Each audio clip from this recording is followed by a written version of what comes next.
At my wife's funeral, the gravedigger pulled me aside.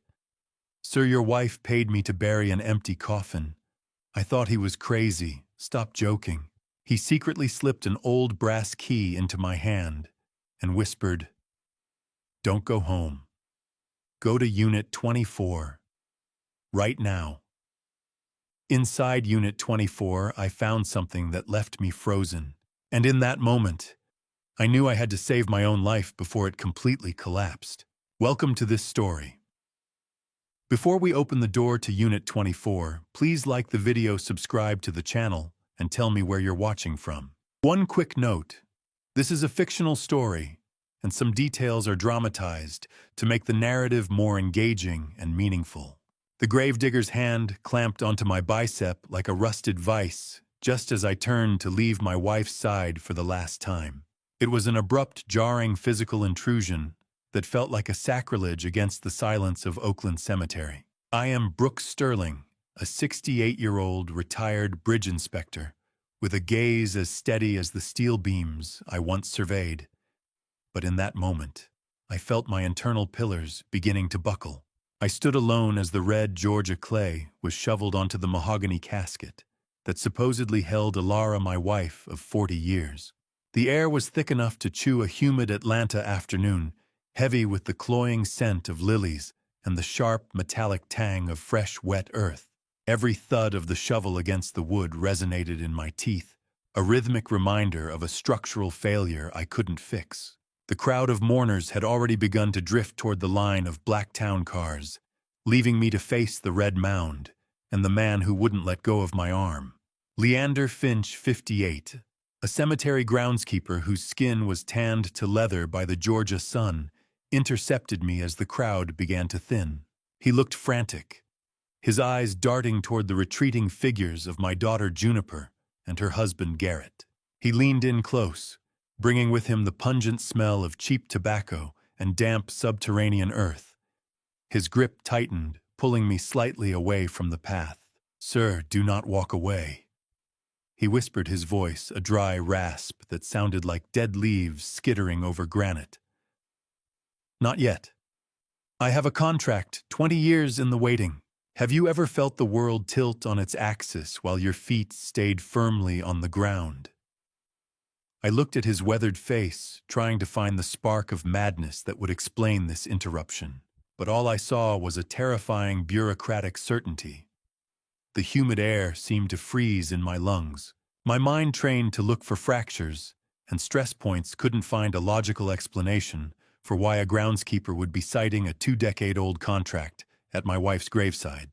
I tried to pull back, but Finch was surprisingly strong, his leathered hands holding me in place like an anchor. He fumbled in the pocket of his stained overalls and pulled out a small object. "Sir, your wife paid me a very large sum of money a long time ago for a specific service," he said, his breath hot against my ear. She was very clear about the timing. Empty. The word hit me harder than the grief ever could, though he hadn't even spoken it yet. He pressed a small, cold brass key into my palm, the metal biting into my skin. It was labeled with a simple stamped number, 24. Before I could demand an explanation or shout for Garrett to come back, Finch's eyes went wide with a sudden localized panic. He let go of my arm and retreated toward the shadows of a nearby granite mausoleum, disappearing into the dark, like a ghost returning to the stone. "Sir, that box is empty," he threw back over his shoulder in a final hushed hiss. "Your wife paid me to bury air." I stood frozen, the humid breeze suddenly feeling like ice against my neck.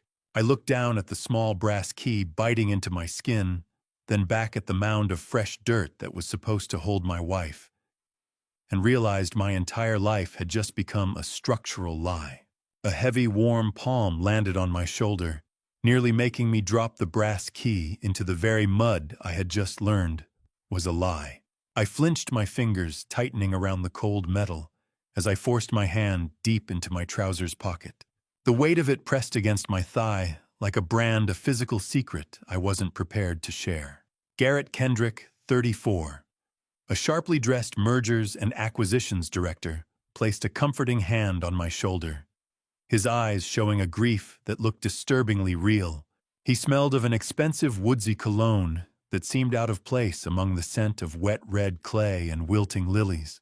"Brooks," he said, his voice dropping to that practiced, somber pitch used by men who negotiate for a living. "You have been standing here a long time. It is over now." He squeezed my shoulder, a gesture that should have felt like a lifeline, but instead felt like the slow closing of a trap. I looked at the sharp crease of his charcoal suit, and then up at his face. For years I had seen him as the perfect partner for my daughter, a man of ambition and stability. Now, with Finch's hissed warning still ringing in my ears, I searched for a crack in the facade. His eyes were dark and wet with tears, yet they didn't quite settle. They scanned the perimeter of the cemetery with a restless, predatory efficiency. "I am here for you, Pop." He continued, using the familiar nickname that usually warmed me. "Always have been." I felt a prickle of sweat break out on the back of my neck despite the humidity. It was a structural warning, the kind I used to feel when inspecting a suspension cable that looked fine on the surface but was rotting from the core. In my world, a bridge doesn't fall all at once. It groans and snaps one rusted bolt at a time until the foundation simply vanishes. Garrett's shoes crunched on the gravel as he shifted his weight, and I realized he wasn't just comforting me. He was guarding the grave. He was ensuring I didn't linger long enough to ask the wrong questions. "We should get Juniper to the car," he said, nodding toward my daughter. Juniper Sterling, 29, a pediatric cardiologist whose hands were trained for the most delicate surgeries, clutched a damp tissue as she watched the funeral service end. She looked shattered, a fragile glass sculpture in a black dress. "She is very delicate today," Garrett whispered. "We need to get her home." "Is something wrong, Brooks? You are looking at me like I am a stranger." I forced a stiff smile, a lie that felt heavy in my mouth. "I just need a moment with her. Alone." "I will catch up in a minute," I replied. He hesitated, his gaze sharpening for a fleeting second before the mask of the grieving son-in-law slid back into place. How many times had I welcomed this wolf into my home, unaware that he was already counting the silver? "Don't take too long." Garrett said, his voice smooth as silk. "The house feels too big without Alara." I watched him walk away, the dull thud of an SUV door closing echoing through the quiet graveyard. As Garrett led my daughter away, his hand rested on the small of her back in a way that suddenly looked less like support and more like an arrest. I stood by the empty mound, the brass key burning in my pocket, knowing I couldn't follow them back to a house built on sand. I had to follow the truth. I waited until the engine noise faded into the hum of the Atlanta afternoon before I scrambled into my truck and locked the doors, my heart hammering against my ribs like a trapped bird. My hands were shaking so violently I had to grip the steering wheel for a full minute, watching the heat waves shimmer over the cemetery road where Garrett's SUV had just disappeared. The metallic taste of fear was sharp in my mouth, coiling around the growing suspicion that my son-in-law was far more than just a grieving husband. I reached into my pocket and pulled out the small brass key, its cold surface a stark contrast to the stifling, stale air trapped inside the cabin. Just as I went to reach for the yellowed envelope Finch had pressed upon me, my phone vibrated in the cup holder with a sharp, insistent buzz. It was a text from Juniper. The message read, "Dad, come home alone. Need to talk. Just you." I froze, the blue glow of the screen reflecting in the windshield like a warning light. In 29 years, my daughter had never called me Dad. To her, I was always Daddy or Papa, even after she became a high-ranking surgeon who spent her days repairing broken hearts. This cold, clinical three-letter word was a linguistic fracture that sent a chill down my spine. This wasn't a plea from my daughter. It was a lure, a leash pulled tight by whoever was holding her phone. Garrett was fishing, and I was the intended catch. Believe me when I say that a man's world doesn't end with a bang. It ends with a three-letter word on a glowing screen. My blood turned to ice as the strategic implications of that text settled over me. If he was controlling her phone, he was controlling her. I finally tore open the envelope, the smell of old parchment and hidden years wafting into the hot truck. Inside was a single sheet of paper covered in Ilara's elegant sloping handwriting. Seeing her script was like hearing a voice from across a canyon. Brooks, if you are reading this, then my death was the only move left on the board. It began. The ink seemed to pulse under my thumb. The letter was a confession and a warning. Ilara had spent months investigating Garrett, discovering he was a high-level mole for the Covenant, a criminal empire she thought she had dismantled decades ago when she was still active with the Bureau. She had faked her own death, staging the heart attack and the empty burial to draw the wolves out of the brush and protect me from the crossfire. The enemy isn't at the gate, she wrote. He is sitting at our dinner table. She wasn't in that grave. She was waiting for me. The letter provided a final coordinate, Highway 85 Storage Complex Unit 24. I read the lines 3 times, my vision blurring. Every instinct I possessed as an inspector told me the family home was now a structural trap, a site of imminent collapse. I couldn't go back to the suburbs. I had to follow the key Ilara had left me. I threw the truck into gear, the engine roaring to life and drowning out the silence of the dead behind me. My eyes blurred with tears of rage and a desperate surging hope, knowing that every mile I drove toward the storage complex was a mile I was leaving my daughter alone with a monster. I pulled out of Oakland Cemetery, leaving the sandbags and the red clay behind, driving toward the only truth I had left.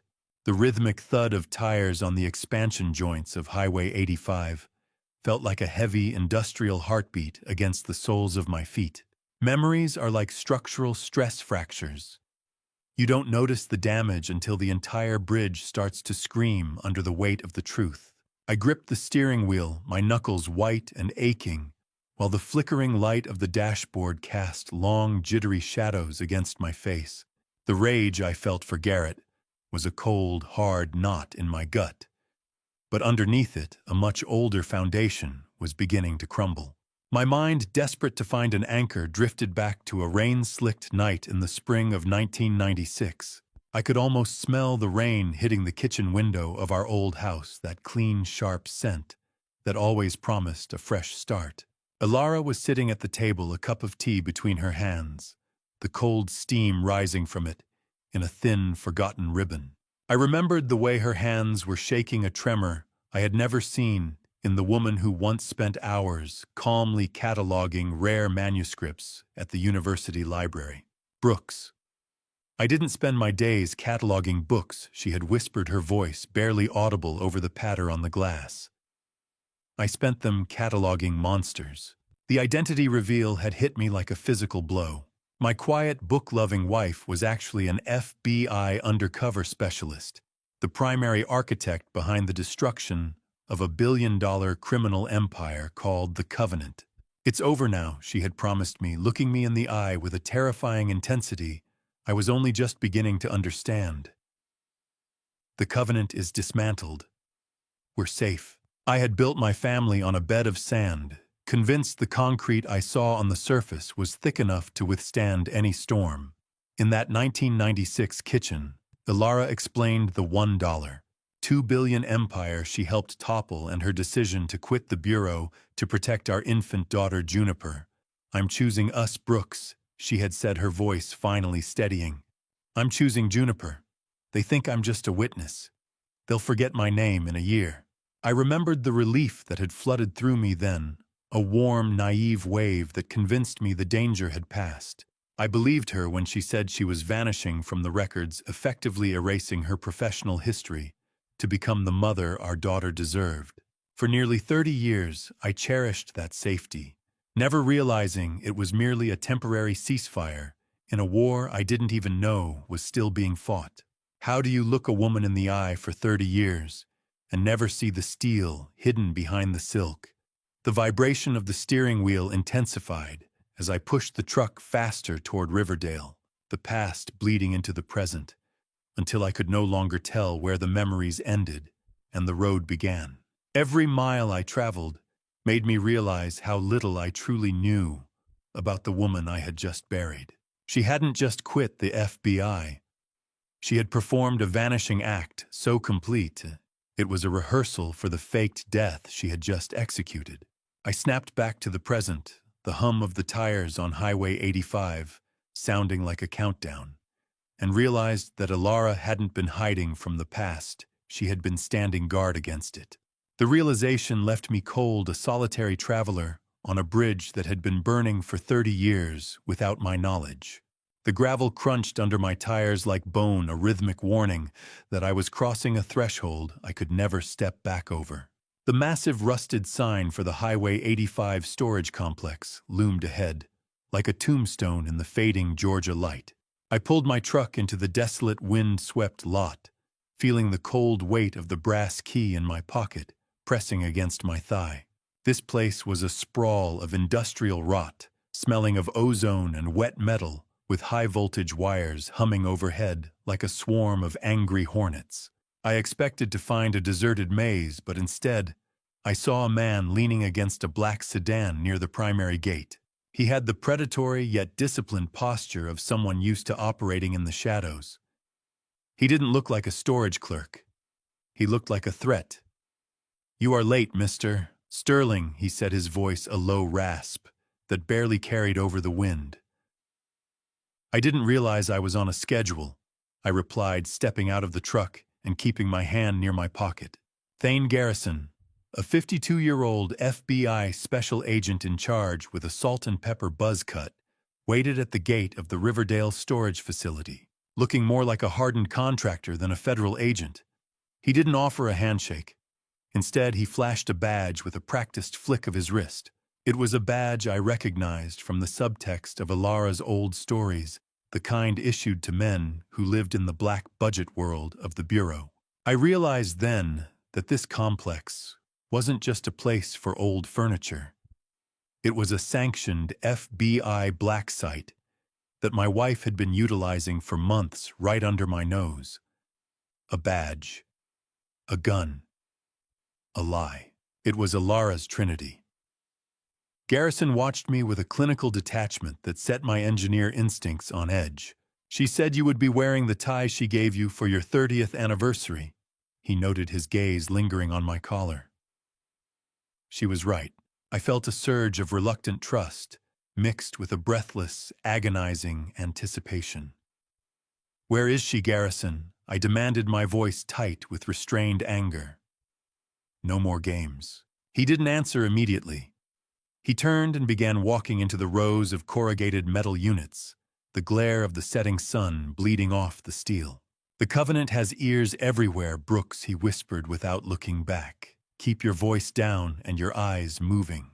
Walking through these metal aisles felt like walking through the rib cage of a leviathan that had swallowed my life whole.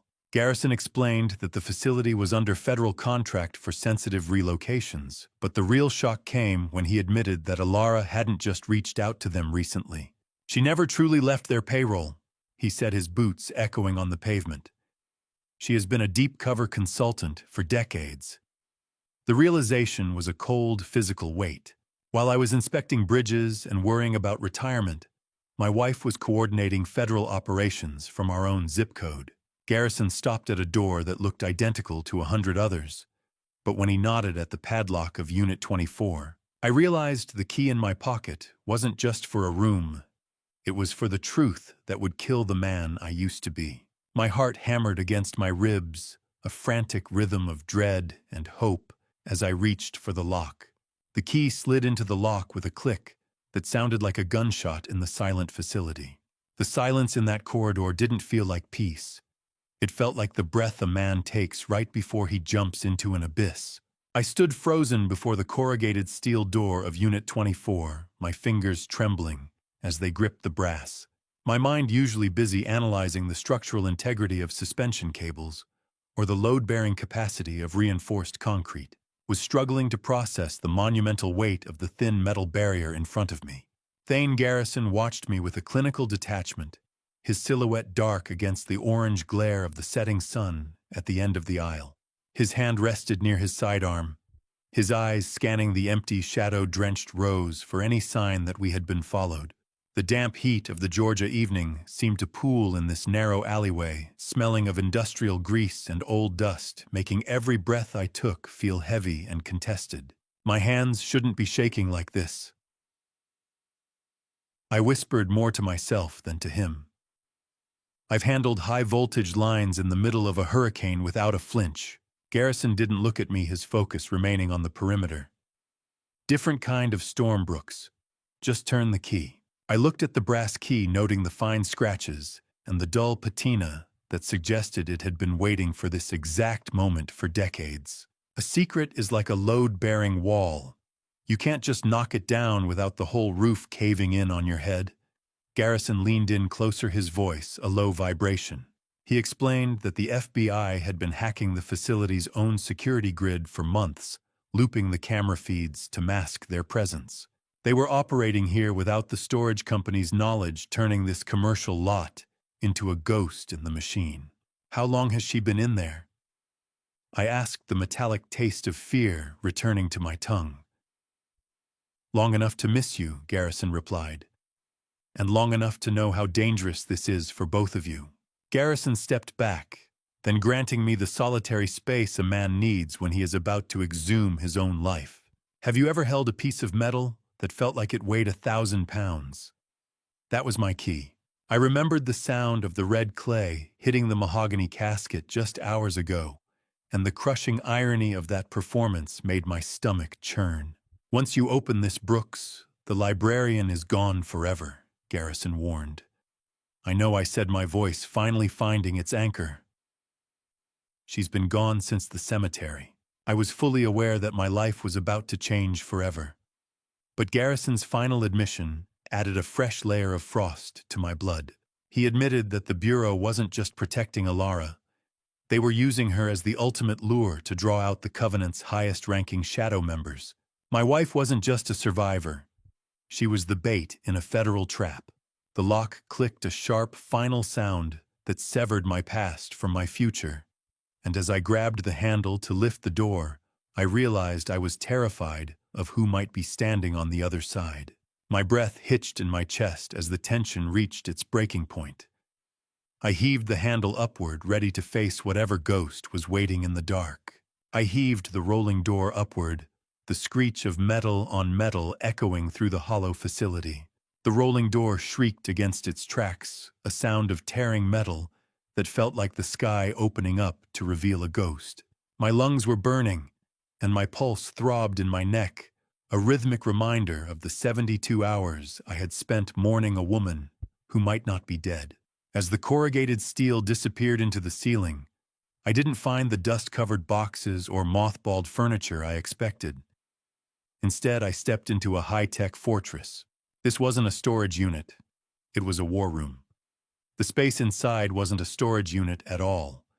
It was a fully equipped safe house. 3 large monitors lined the left wall, displaying live surveillance feeds.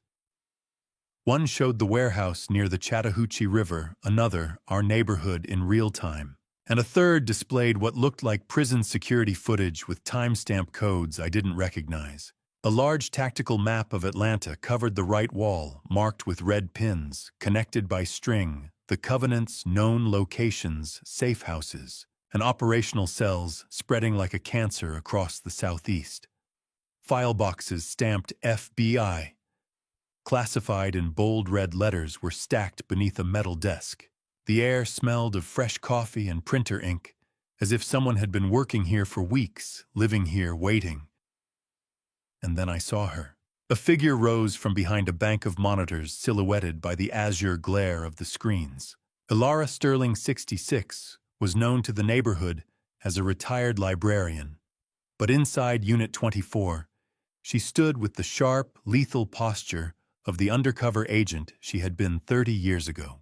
She stepped forward, her movements precise and devoid of the soft-shouldered gait I had grown to love. She looked tired, her face etched with new lines of exhaustion, but she was vibrantly, impossibly alive.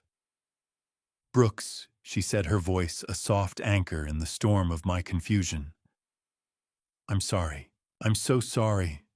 The 3 days I had spent drowning in grief dissolved into a mess of raw, agonizing relief that threatened to snap my knees. You're alive? I choked out my voice, sounding like a stranger's. I touched your hand in that casket, Ilara. You were cold. She wasn't a ghost. She was a soldier. The woman standing before me wasn't the librarian who forgot where she put her glasses. She was a professional who had staged a heart attack with the clinical precision of a chess grandmaster. My knees finally buckled, and she moved with startling speed to catch me, guiding me toward the cold plastic of a folding chair. She explained in a low, steady tone that the body at the viewing had been a cadaver, prepped by a funeral director, who owed the Bureau a debt from a previous life. How do you mourn a woman for 72 hours, only to have her offer you a bottle of water and an apology? I looked at her, searching for a trace of the woman I had lived with, but I realized I was looking at a stranger wearing my wife's face. The grief had to be real, Brooks, she said, her eyes never leaving mine. For Garrett to believe it, your heart had to actually break. He's been watching us for years. I felt a surge of gratitude for her life, but it was quickly being crowded by a dark, jagged resentment. You let me bury a stranger so he could watch me cry, I asked, my voice trembling with a restrained anger. She had prioritized my pain as a tactical asset, a piece of theater, to deceive the man in our house. I looked at her and saw the cold steel of the woman who had dismantled an empire. And for the first time, I was afraid of the truth she was about to tell me. She turned back to the wall of monitors, her fingers flying across a keyboard with a rhythmic clicking that cut through the low hum of the warehouse fans. Ilara didn't just have a hiding spot. She had a shrine to our family's destruction pinned to the corrugated metal with the clinical precision of an autopsy. I stood behind her, the blue light of the screens washing over us, revealing a timeline that made my blood run cold. It started in 2013, a year I remembered for Juniper's 16th birthday and her first car. On the screen, it was marked as the year of acquisition. Ilara pointed to a grainy surveillance photo of our daughter at a college mixer years later. Garrett Kendrick, standing just a few feet away with a calculated, easy smile. He didn't find her by accident. Brooks, Ilara said, her voice devoid of its usual librarian softness. He was assigned to her. Every chance encounter, every shared interest, every favorite song they supposedly discovered together was scripted by a man in a prison cell.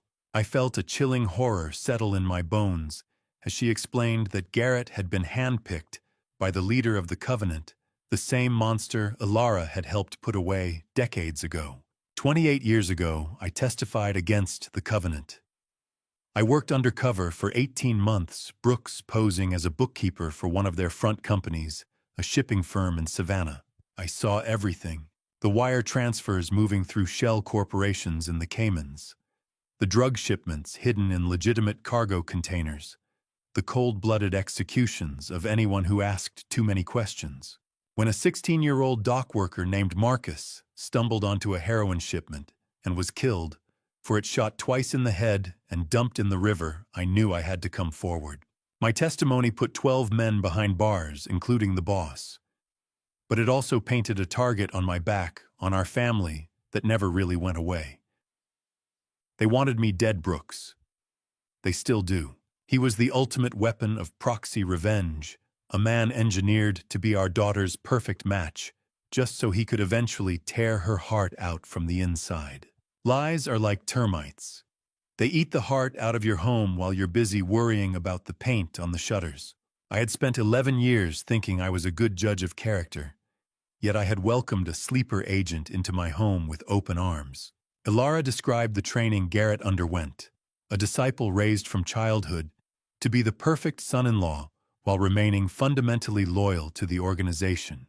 For 11 years, 3 years of dating, and 8 years of marriage, every "I love you," he whispered to Juniper, was a tactical lie. He's a ghost, Brooks, a man with no soul of his own, only the mission his father gave him. 8 years of marriage, and not a single day of it was real.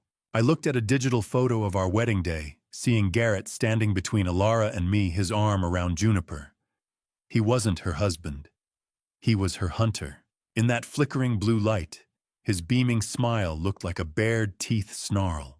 I thought of my career in bridge inspection, how a single rusted bolt hidden deep in the structural webbing can bring the whole span down without a second of warning.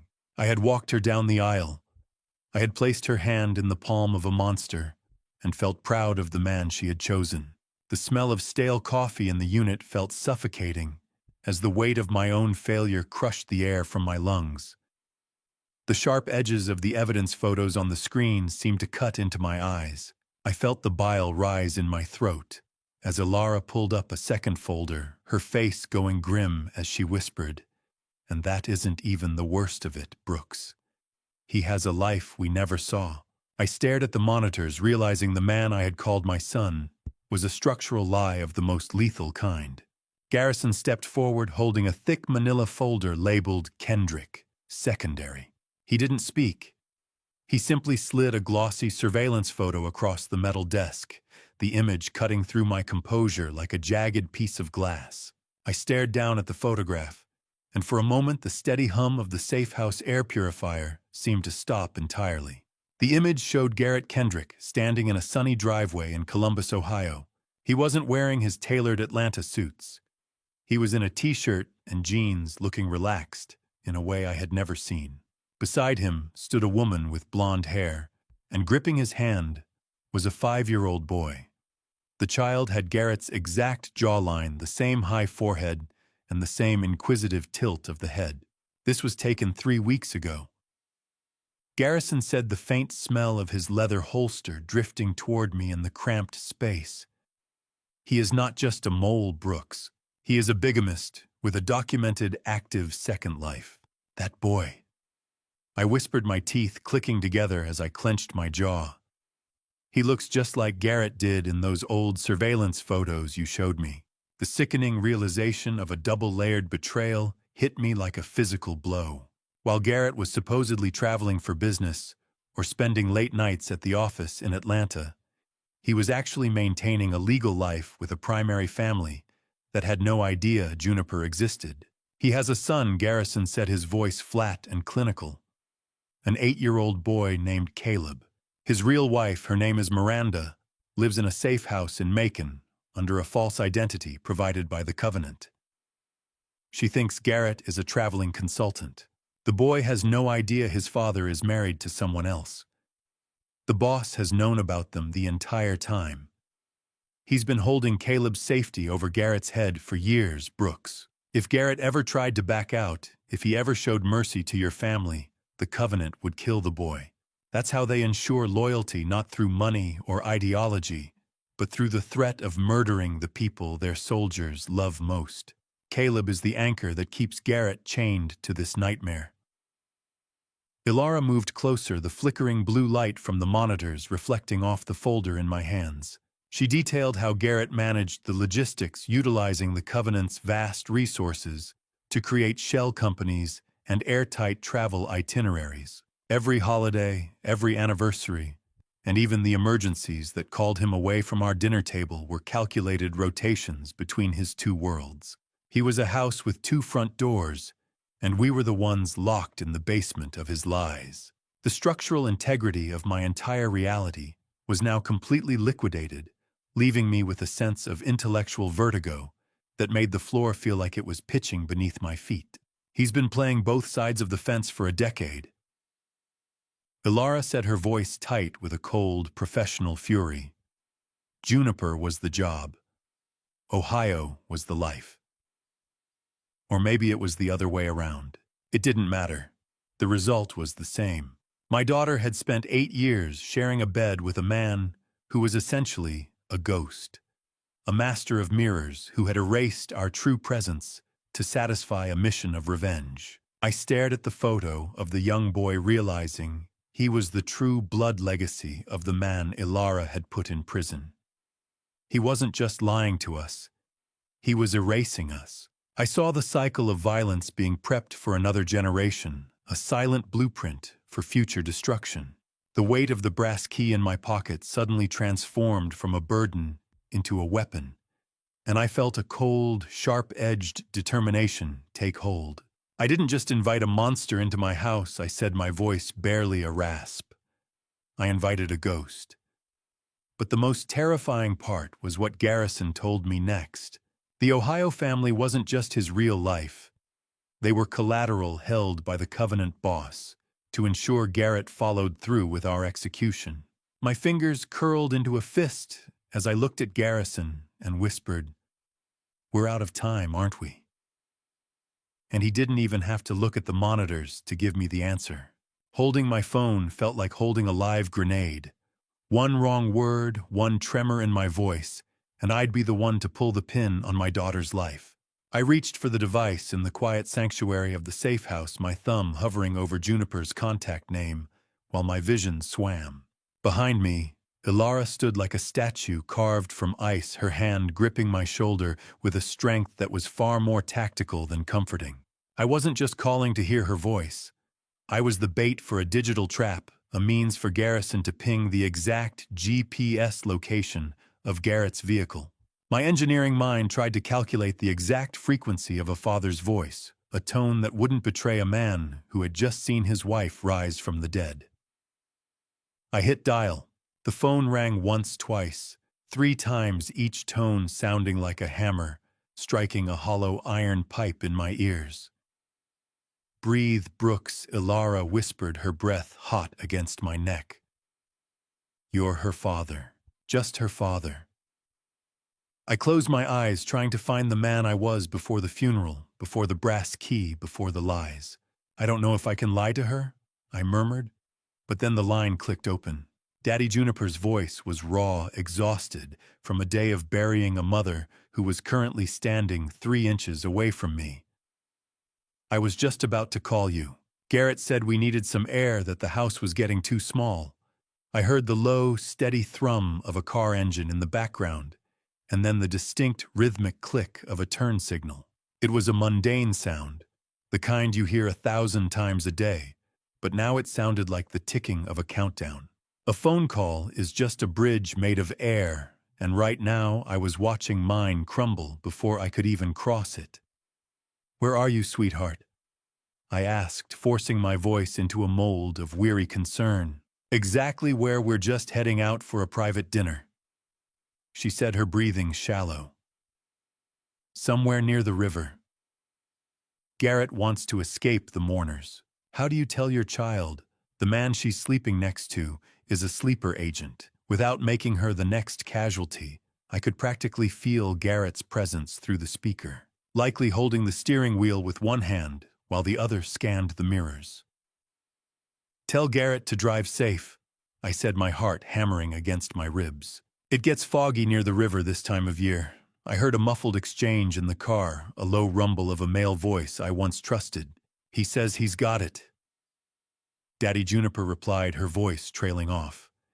"He says he's taking care of everything." That casual mention chilled me to the bone. It was a confirmation of absolute isolation.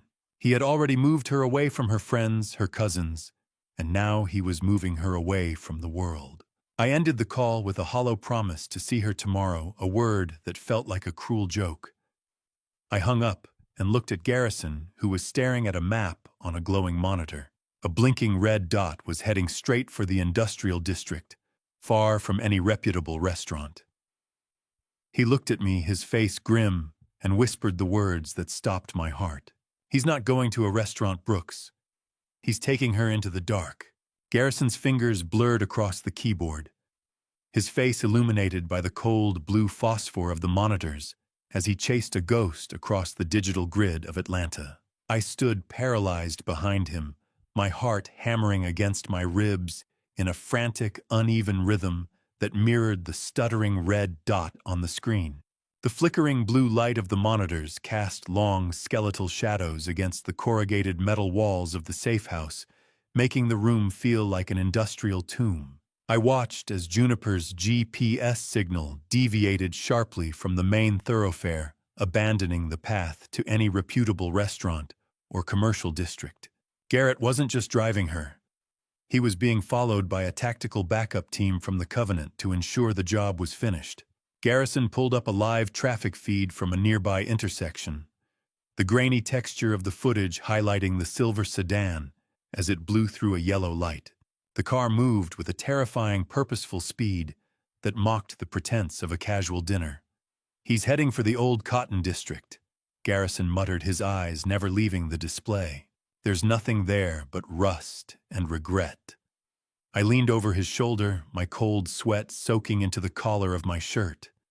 "Zoom in," I demanded, my voice cracking. "I need to see if she's still in the passenger seat." A second camera feed flickered to life, capturing a black SUV falling in behind Garrett's car, the same heavy-framed vehicle Ilara had identified from the cemetery surveillance. Information is like a lifeline in a storm, and I was watching ours fray to a single shivering thread. That SUV has been following them since they left the cemetery gates. Ilara whispered, her hand tightening on my arm until it bruised. "He's not just her husband anymore, Brooks. He's her escort to the execution." The structural integrity of my composure finally snapped. I saw the coordination, the sheer scale of the entrapment, and realized my daughter was being delivered to a welcoming party of monsters. We watched the silver sedan and its predator escort turn toward the shadow of a massive derelict warehouse near the riverbank. The ozone from the overheating computers filled my nostrils, a sharp metallic tang that signaled the end of the line. Just as the vehicles slipped into the blind spot of the last functioning street camera, the red dot on Garrison's monitor flickered once and vanished. Black. The screen went as black as a fresh grave. The signal lost alert began to flash in a haunting, rhythmic red pulse against the safe house wall. "The signal's gone," Garrison barked into his headset. "He's jammed it." A deliberate kill command had been sent to the phone to prevent us from following any further. "She's in the dark, Garrison." I choked out the air in the room, suddenly feeling too thick to breathe. "My baby is in the dark." I stared at the empty screen, the silence in the room so heavy I could hear the hum of the computer fans like the buzzing of flies. The voyeuristic terror of the digital pursuit had been replaced by a total suffocating panic that threatened to drown me. Garrison didn't hesitate. He slammed his fist onto the desk, rattling the monitors, and shouted into his headset with a raw, tactical urgency. "They're at the river. Launch the birds." The calm efficiency of the safe house evaporated in a heartbeat, replaced by the staccato bark of Garrison's orders and the high-pitched whine of drones launching from a hidden bay on the roof. My ears rang with the sudden surge of tactical noise, a chaotic symphony that signaled the end of the digital shadow dance. Garrison wasn't just launching eyes into the sky. He explained as he worked that these birds were equipped with electromagnetic pulse emitters. If the situation turned, he was prepared to fry every circuit in that district, even if it meant losing our own connection. I watched the monitors flicker and roll as they switched to thermal imaging, scanning the rusted skeletons of the Chattahoochee Industrial District. The smell of hot electronics and ozone filled the small room, a sharp metallic reminder that we were no longer just observers. Ilara stood frozen beside me, her eyes tracking the movement of green and gray heat signatures on the screen with a practiced, predatory focus. It was the look of a hunter who had found a trail, and it terrified me as much as the threat to our daughter. "I need eyes on that warehouse," Garrison shouted into his headset. "If they go inside, we lose the thermal lock. Brooks, stay back from the consoles. You're vibrating so hard, you're going to trip a sensor." I didn't realize I was shaking until I tried to steady myself against the metal desk. The reality of the total system blackout hit me like a physical blow. Without the phone's GPS, we were guessing based on trajectory, throwing high-tech darts in the dark. I began to pace the narrow aisle of the safe house, my engineer's mind spiraling as I calculated the sheer surface area of the abandoned warehouses.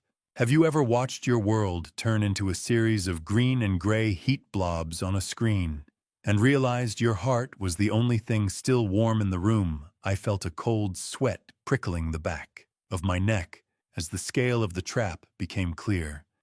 "He's playing with us, Ilara," I said, my voice cracking. He knew we were watching. She didn't look at me, her gaze fixed on a graining image of a massive iron structure. "No, Brooks," she replied, her voice devoid of the warmth that had defined our marriage. "He doesn't know about the safe house. He's just following the protocol his father taught him." Silence is the first rule of the hit. The drone feed finally reached the old cotton warehouse, but the thick, rusted metal roof acted as a heat shield, rendering the thermal sensors useless. We could see the white-hot glow of the SUV's engine idling outside like a beacon of malice, but the interior was a black, impenetrable void. Garrison swore as the screen filled with digital artifacts and static.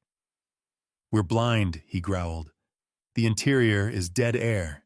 He's used a localized scrambler." Nothing. The warehouse was a tomb of cold iron.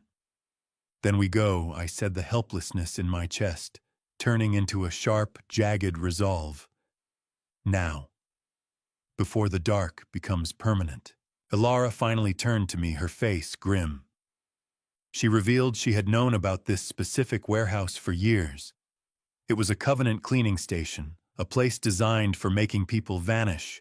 I watched the static dance on the monitor, a blizzard of gray and black, and realized with a sickening lurch that the only way to see what was happening to my daughter was to walk into the darkness myself. Ilara didn't look at me as she reached under the console and pulled out a tactical vest. To understand the monster currently holding my daughter, I had to look back at the day my wife accidentally created him. She stood bathed in the blue-tinted light of the safe house, her eyes distant, as she transported me back to 1995, to the jagged remains of the Covenant's main headquarters during the final federal raid. I could almost smell the plaster dust and cordite hanging in the air of that memory. Amidst the tactical chaos and the falling masonry of the leader's office, she had discovered young Garrett, an 8-year-old with eyes as cold and still as frozen pond water, sat amidst the wreckage of a billion-dollar empire without shedding a single tear. While the federal agents were scrambling to secure millions in illegal ledgers and shouting orders, Ilara had locked eyes with the child. "He didn't cry," she whispered, her voice a hollow rasp. "He didn't even blink while we hauled his father away in chains. He wasn't a random recruit swept up in the aftermath. He was a disciple specifically groomed by the boss since the age of 8 to exact this exact revenge." I thought he was a victim back then. My heart broke for the boy sitting in the ruins. I was wrong. He wasn't a victim. He was an apprentice watching his world burn and memorizing the faces of the people holding the matches. He wasn't a child anymore. He was a timer ticking for 30 years. Ilara explained that the Covenant leader hadn't left his legacy to chance. He had spent years conditioning the boy to view the law not as a shield, but as a gang of thieves who stole his birthright. My rhythmic thumping pulse drummed in my ears as the horror of the conditioning sank in. "We thought we were saving him," Brooks Ilara said, her fingers tracing the cold, tactile edge of an old evidence photo on the monitor. The boss was already whispering instructions into his ear through the prison glass, before the ink on the arrest warrants was even dry.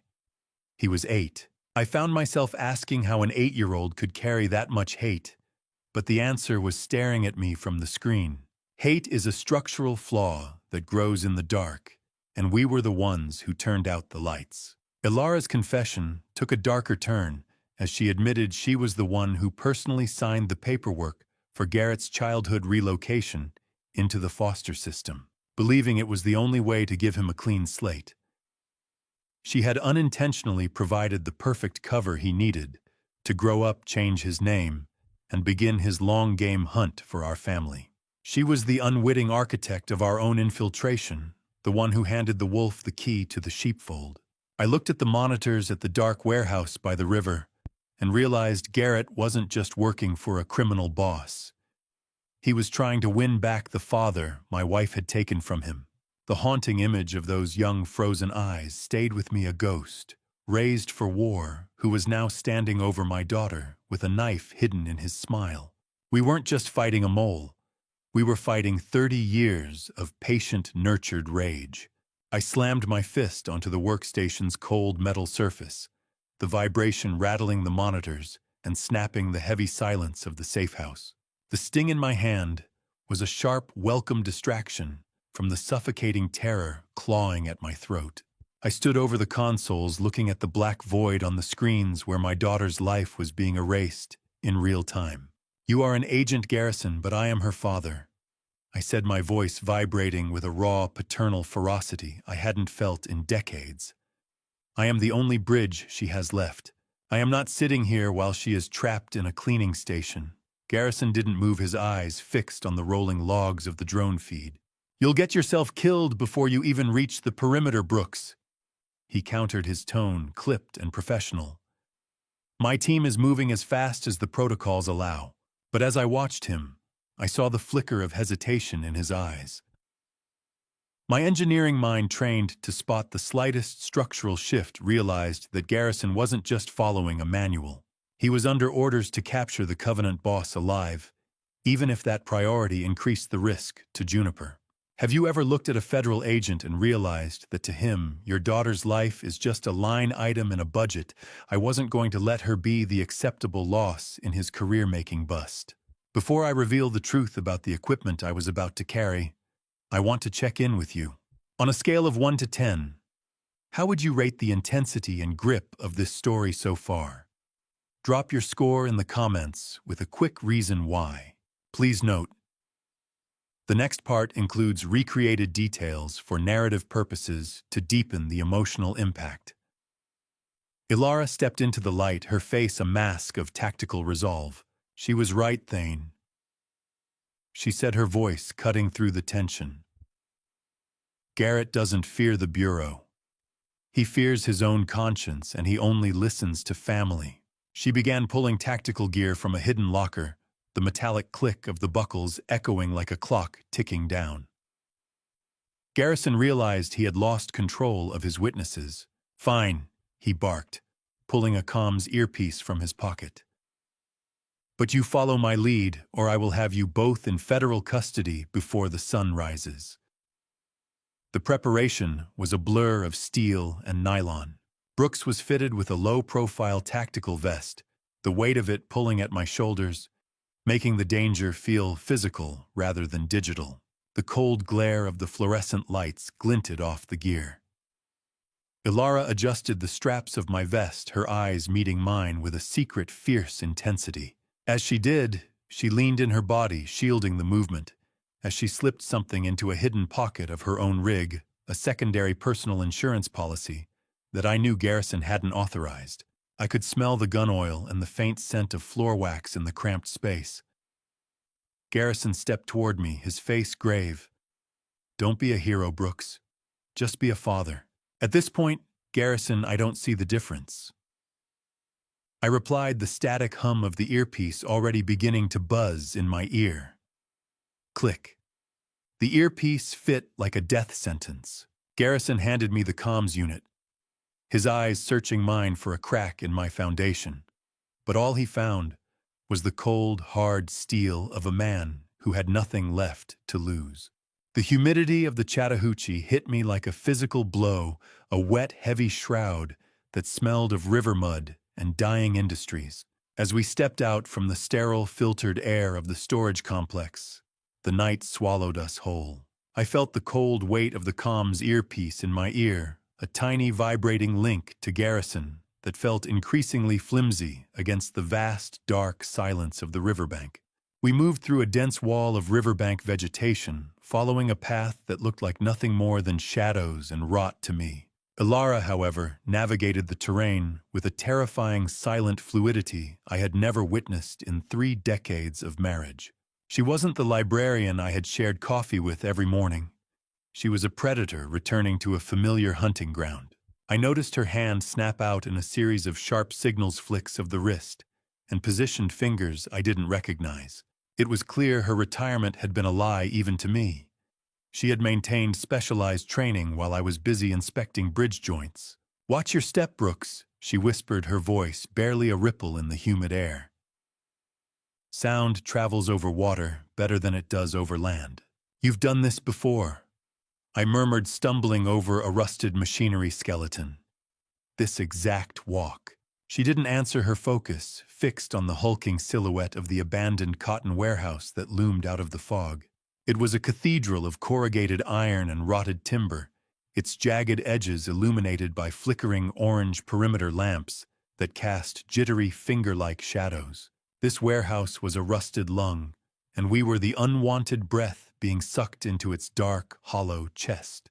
My inspector's eye immediately mapped the structural decay, the sagging roofline, the deep fractures in the brickwork, and the heavy reinforced steel doors. Garrett had chosen this place well. The thickness of those walls would dampen any scream. "East wall is compromised," I whispered, pointing to a visible tilt in the masonry. "If we have to run, we go through the loading dock. It's the only path with structural integrity." She nodded, her eyes scanning for sentries. "Check your comms," she said. "Once we go in, garrison is our only lifeline." The crickets, which had been a deafening chorus moments ago, suddenly went silent, leaving a void of sound that made my ears ring. We reached the service entrance, a small dented door hidden behind a stack of rusted chemical drums. The smell of stagnant river water and old oil was overpowering here, a metallic cocktail that tasted of fear. I felt the brass key in my pocket, the object that had exhumed my life, and realized it wouldn't open this door. Creak. The metal groaned like a dying man as I tested the handle. My heart hammered against my ribs, a terrifying, irreversible commitment taking hold of my limbs. The door wasn't locked from the outside. It had been left ajar, a silent invitation for us to walk into the center of the trap. I looked at Alara, seeing her check that hidden insurance policy in her gear one last time. "Ready?" she asked. "No," I replied, my voice a dry rasp. "But I'm going anyway." I gripped the cold handle, and as the door swung inward without a sound, the first thing I saw in the flickering light was the back of my daughter's head and the man she loved holding a gun to it. The interior was a cathedral of rot, vast and echoing with the sound of the river against the pilings. The smell of rotting cotton and stagnant river water was nothing compared to the metallic scent of my own fear as I stepped into that hollow cathedral of rust. Beside me, Alara moved like a phantom, her presence almost undetectable as our eyes adjusted to the pitch-black shadows that hid decades of industrial decay. In the very center of the massive space, a single industrial lamp hung from a frayed cable, swaying slightly. It cast a harsh, flickering orange cone of light that seemed to carve a stage out of the absolute darkness. "Stay low," Alara whispered, her voice barely a breath. "The echoes in here are our worst enemy." I felt the cold weight of the comms earpiece, but there was only static now, the warehouse's iron skin acting as a shield against the outside world.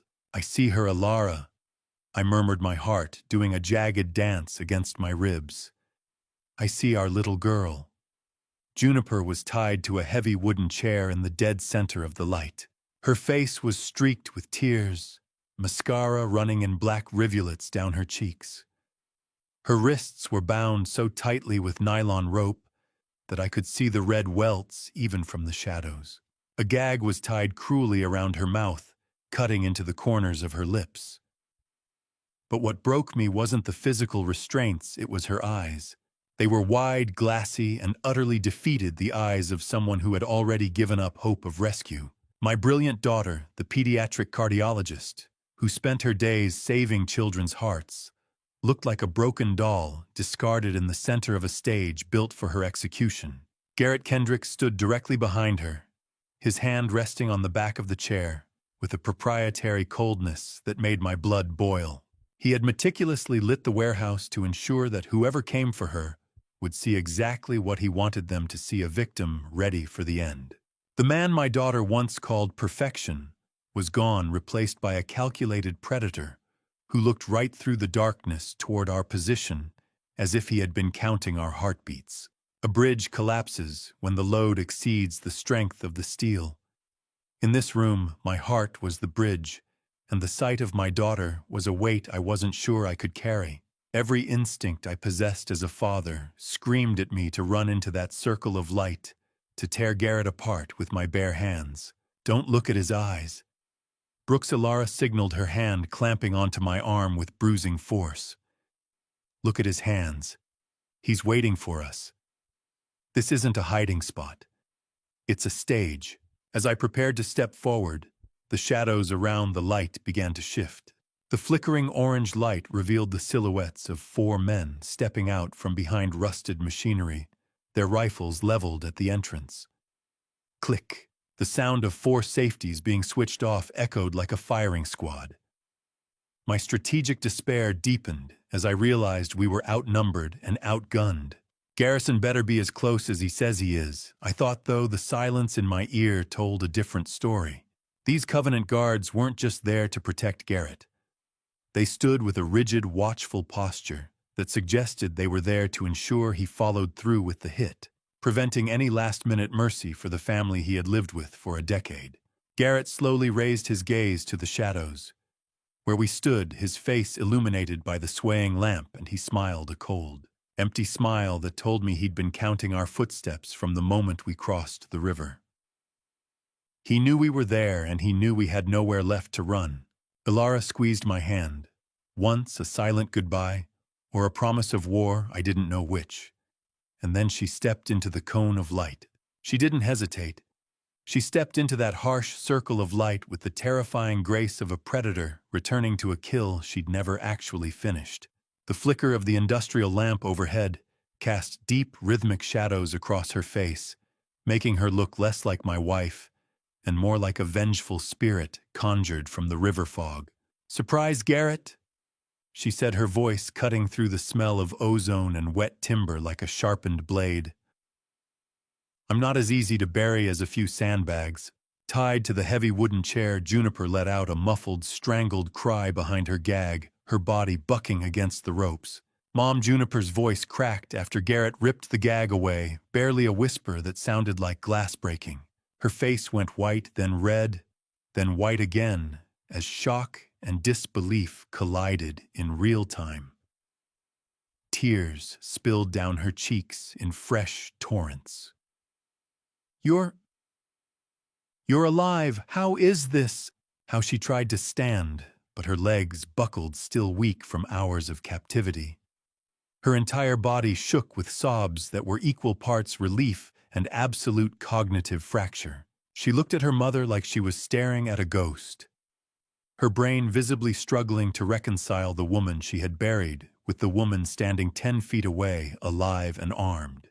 Her eyes were wide, blown out, with a mixture of hysterical joy and absolute cognitive dissonance as she stared at the mother she had watched vanish into the Georgia clay. Garrett's hand, which had been resting with proprietary coldness on the back of Juniper's chair, began to twitch. The calculated predatory mask he had worn since the cemetery didn't just crack. It shattered. His brain was clearly struggling to reconcile the tactical finality of the heart attack report with the breathing, lethal woman standing 10 feet away. He looked at her like a man looking at his own executioner. I saw the medical reports myself." Garrett stammered, his face turning the color of ash. "I personally checked the hospital logs. I saw the casket go into the ground." Ilara tilted her head, a cold, predatory smile playing on her lips. "You saw what a professional wanted you to see, Garrett. You were always just an amateur playing at my game, and you've spent 10 years failing to notice the structural flaws in your own infiltration. A lie is a structural flaw. Once it's exposed to the light, the whole building starts to groan." I stepped out from the shadows, then flanking Ilara, my heart hammering a war drum against my ribs. I felt the cold weight of the comms unit in my ear, useless now that the iron walls had claimed our signal. But I didn't need Garrison to tell me what to do next. The Covenant guards tightened their grips on their rifles, their eyes darting toward Garrett for a command that wouldn't come. He was trapped in a mental loop, the conditioned loyalty to his prison father, colliding head-on with the sheer impossibility of our presence. "Let her go, Garrett," I said, my voice echoing in the cathedral of rot. "It is over. Every 'I love you' you whispered to my daughter for 8 years was a debt you can never repay." He looked at me, then back at Alara, his eyes glazed with a rising panic. "It is never over," he whispered, his voice cracking like dry wood. "He said it would never be over. He told me you were gone." Garrett's eyes darted toward a laptop resting on a crate near the chair, and I saw the moment his fear of the living woman was replaced by an even greater terror of the man watching from prison. He wasn't just a husband who had been caught. He was a disciple who had failed his God. He admitted he was the one who confirmed the death to the boss, the one who guaranteed the Sterlings were no longer a threat. Now standing in the flickering orange light, he knew the price of being wrong. I stepped closer, my shadow merging with Alara's, and looked my daughter in the eye. I looked into my daughter's eyes, and for a second, I saw the exact moment her entire reality turned to ash. Juniper was tied to that chair, the industrial light overhead, swaying and making the shadows dance across her tear-streaked face. Garrett stood there frozen, but I didn't care about his shock anymore. I had to deliver the blow that would finally sever the cord between them. I reached into the pocket of my tactical vest and pulled out the glossy surveillance photo Garrison had given me. It felt heavy, a piece of evidence that carried the weight of a death sentence. I dropped it at Juniper's feet.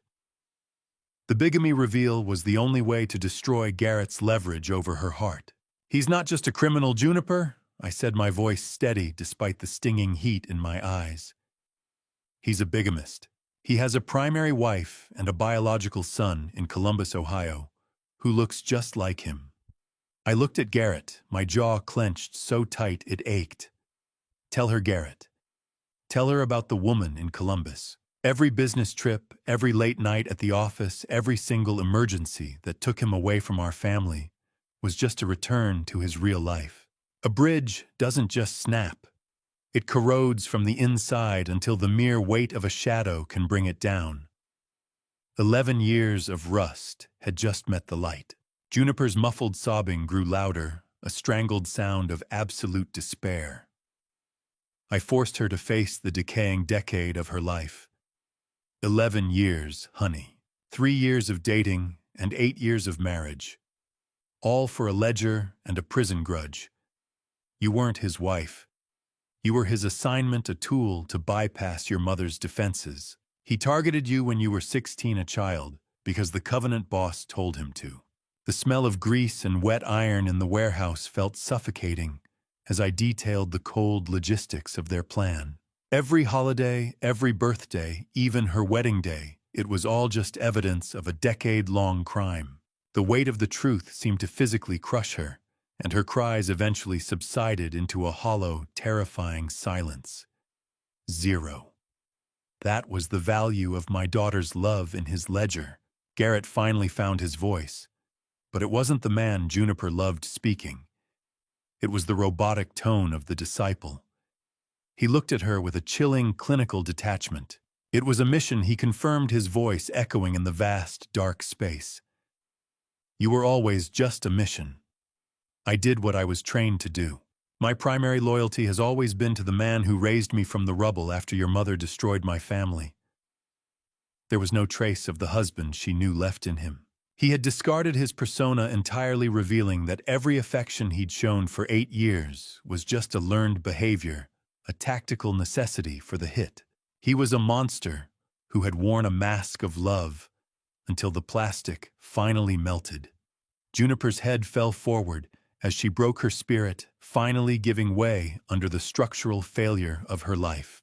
But Garrett's voice suddenly sharpened as he looked at the laptop glowing with a cold blue light on the crate beside him.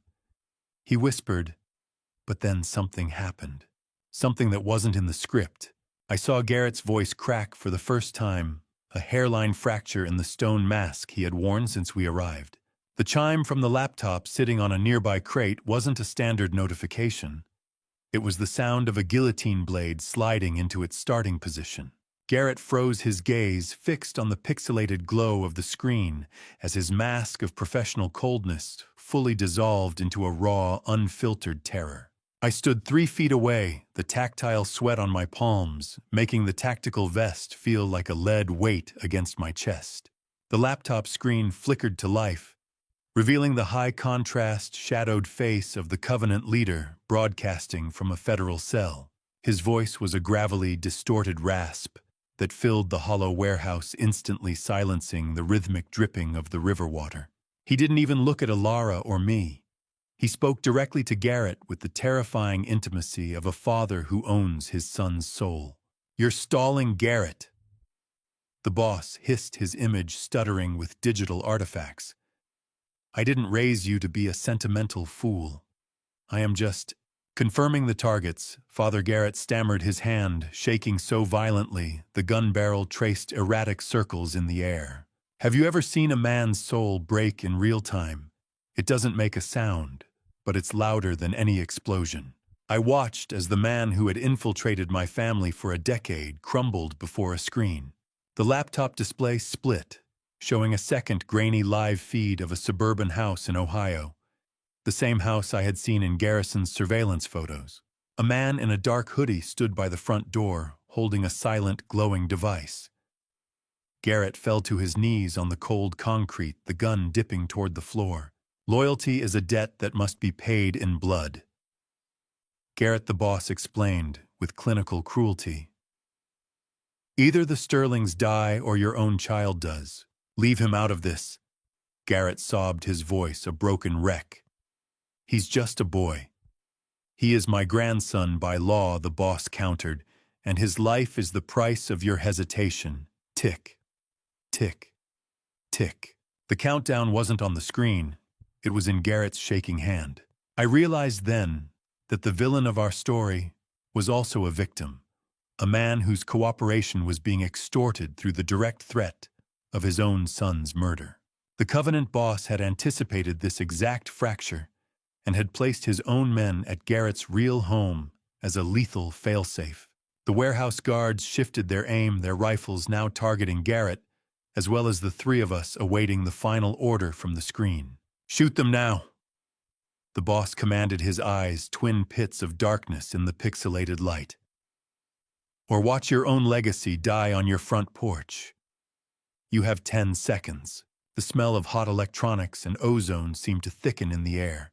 I looked at the gun in my son-in-law's hand, then at the terror in his eyes, and I realized we were all standing on a bridge that was about to go down. The boss leaned into the camera, his hissed ultimatum echoing off the corrugated iron walls. "Shoot them, Garrett. 1 life for 3. Make the choice." I watched my daughter tied to that chair, and then I looked back at the man who was being forced to choose between his mission and his blood. I stepped into the line of fire, not because I was brave, but because a bridge inspector knows that when a structure is failing, you have to reinforce the point of greatest tension with everything you've got. I moved between Garrett's shaking handgun and my daughter, putting my back to her, as if my own flesh could serve as a shield against the decades of poison Garrett had been fed. The gravelly distortion of the Covenant boss's voice continued to scream from the laptop screen, a frantic, pixelated ghost demanding blood. "Garrett, look at me," I said, my voice low and vibrating with a grounded authority that seemed to startle even the guards in the shadows. "Not the screen. Look at the man who sat across from you at Thanksgiving for a decade. Look at the man who taught you how to fix a carburetor and trusted you with his daughter's heart." Garrett's eyes were streaming with tears, his white-knuckled grip on the handgun, betraying a conflict that was tearing him apart from the inside. "You were a boy who lost a father." Once I continued stepping closer until I could feel the heat of the gun barrel near my chest. "I know what that does to a soul, Garrett. I've seen it in your eyes at every family dinner. Don't become a man who destroys another soul to avenge a ghost. Look at Juniper. She isn't a mission. She's the woman who knows how you take your coffee.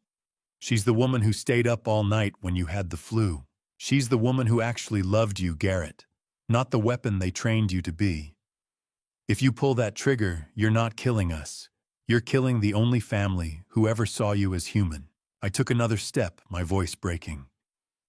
"Your son Caleb is 8 years old, Garrett. The same age you were when they took your father from you. If you do this, you're teaching him that revenge is worth more than love. Is that the legacy you want? Do you want him to grow up to be another disciple of a dead man's hate? Or do you want him to be free? If you've ever had to beg for your child's life, you know that your voice doesn't come from your throat. It comes from the very center of your bones. I could taste the salt of my own tears as I spoke, the scent of old oil and river mud thick in the warehouse air. I revealed then that I was recording every word through my comms earpiece, and that Garrison's team was already using his confession to pinpoint the location of the boy in Ohio. Garrison has a tactical team minutes from your house in Columbus, Garrett. If you make the right choice now, the FBI can protect your son. We can end this cycle of blood right here.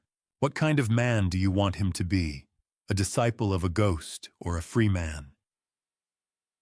His soul was a rusted bolt, and I was the wrench trying to turn it before the whole structure collapsed.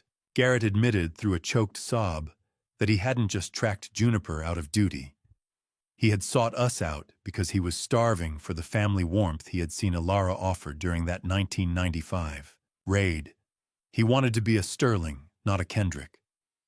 3 seconds, Garrett the boss screamed from the crate, his pixelated face contorted with rage. Kill them or the boy dies, Uncooktuktum. I saw Garrett's finger tighten on the trigger, the tension in the room reaching a point beyond physical limits. I can't let him be you, Garrett. Whispered his voice, a broken, jagged thing. The standoff became a deafening physical force, a silence so heavy it felt like it would crush us all. Juniper watched my back, her muffled cries going silent as she witnessed the final fracture of the man she had loved. Garrett's arm suddenly pivoted with a violent, desperate energy. Instead of pointing the muzzle at my chest or Juniper's head, he leveled it directly at the pixelated face of the man who had raised him to be a killer. He wasn't aiming at us. He was aiming at the source of his own haunting. The gunshot wasn't an ending. It was a thunderous declaration of independence that shattered the pixelated face of a tyrant and threw the warehouse into instant, violent chaos. Garrett fired directly into the laptop, the screen erupting in a violent spray of sparks and liquid crystal. The rasping, distorted voice of the Covenant boss was cut off mid-threat, plunging the center of the warehouse into a ringing silence that lasted for only a fraction of a heartbeat. I watched as Garrett immediately dropped the gun. His first instinct upon betraying his mentor wasn't to flee or bargain, but to dive toward Juniper with desperate speed. He threw his own body over hers, shielding her bound form with his own chest, as a human shield against the 4 Covenant guards, who finally realized they had been betrayed. Get down now, he roared, his voice cracking with a decade of suppressed emotion. The guards were already pivoting, their faces twisting with a cold, professional fury that signaled our immediate execution.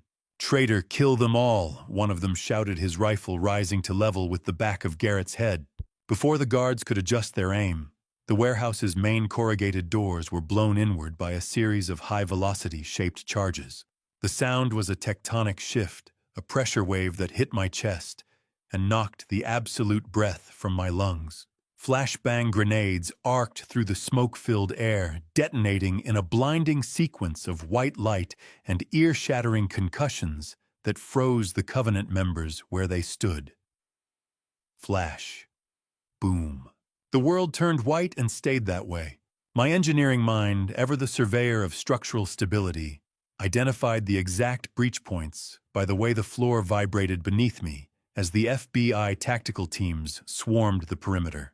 FBI, drop your weapons, drop them now, the commands echoed through the hollow space like thunder.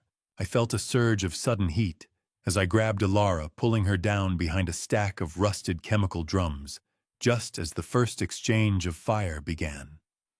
Brooks, Alara, stay on the ground. Thane Garrison's voice cut through the metallic ringing in my ears, sharp and authoritative. He led the charge through the swirling haze, his weapon leveled with surgical precision. The warehouse was no longer a structure. It was a drum being beaten by the heavy hammers of a dozen automatic rifles, I could smell the sharp tang of cordite and ozone, the scent of a battle that had been 30 long years in the making. Garrison moved through the smoke like a shadow, his team fanning out to secure the center. "Secure the girl, secure the target," he barked. I realized then that the breach wasn't just a panicked reaction to Garrett's shot. Garrison had been using my active comms to monitor every heartbeat of our conversation, timing the explosion for the exact second the boss's face vanished from the screen. Through the haze of thick smoke and the strobe-like effect of the flickering industrial lamp, I saw one of the Covenant guards recover. He leveled his rifle with terrifying focus at Garrett's exposed back, ignoring the tactical team for one last act of dark retribution. I realized the man who had just saved my daughter by choosing to be a father instead of a weapon was about to pay for that choice with his life. The first bullet missed Garrett's head by an inch, sparks flying off the industrial lamp behind him, as the warehouse erupted into a symphony of controlled gunfire and tactical precision. I felt the rough tactile feel of the tactical vest against my chest. As I stayed low, my ears ringing with a high-pitched whine that signaled the end of the world as I knew it. Agent Garrison didn't hesitate. He neutralized the guard aiming at Garrett's back with a single clinical shot to the shoulder that sent the rifle clattering to the concrete. Just then, a sharp, concussive pulse rippled through the air, the EMP device Ilara had been carrying as her secondary insurance policy. It wasn't an accident. It was a deliberate tactic to kill the warehouse lights and fry any remote detonators the Covenant might have possessed. The room plunged into pitch black, leaving only the green-tinted shadows of night vision to guide the tactical team.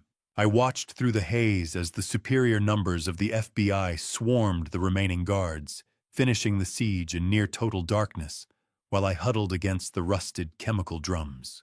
"Clear. All targets down the shout," echoed through the hollow space. As the emergency backup lights flickered on, Garrison moved toward the center of the warehouse. He used a combat knife to slice through Juniper's bonds with 2 swift strokes. She collapsed forward, but she didn't reach for Ilara. She didn't reach for anyone. She tumbled toward the floor, her body trembling with a shock so profound it transcended physical pain. I pushed past the agents to catch her, my fingers fumbling with the cruel gag that had silenced her. The bridge had been saved from the demolition crew, but the foundation was so cracked that even a whisper felt like it might cause a total collapse. "It is Daddy, honey. You are safe. I have got you," I whispered, trying to pull her into my arms. She stiffened, her eyes glassy and distant, no longer recognizing the man who had raised her. Don't touch me," she rasped, her voice a hollow shell. "It is all fake. It is all fake." The smell of river mud on her clothes was pungent, a reminder of the filth we had all been dragged through. My heart broke as I realized she wasn't just rejecting me. She was rejecting the very concept of a family built on decades of undercover lies. Behind us, Garrett was hauled to his feet by 2 burly agents. His expensive suit was torn, his face a map of bruises and defeat. He didn't resist. Click. The sound of handcuffs was the only wedding ring he had left. He looked toward Juniper with a hollow, pleading expression, but Ilara stepped between them, her gaze cold and unforgiving. Garrison read him his rights with a monotone efficiency as he was led toward a waiting black SUV. The man who had been my son-in-law for 11 years was now just a federal prisoner, a ghost being returned to the shadows. I held my daughter as she shivered, feeling the weight of the structural failure that had decimated our lives. As they loaded Garrett into the vehicle, he looked back at me and mouthed 3 words that made the blood freeze in my veins. "Ohio isn't over."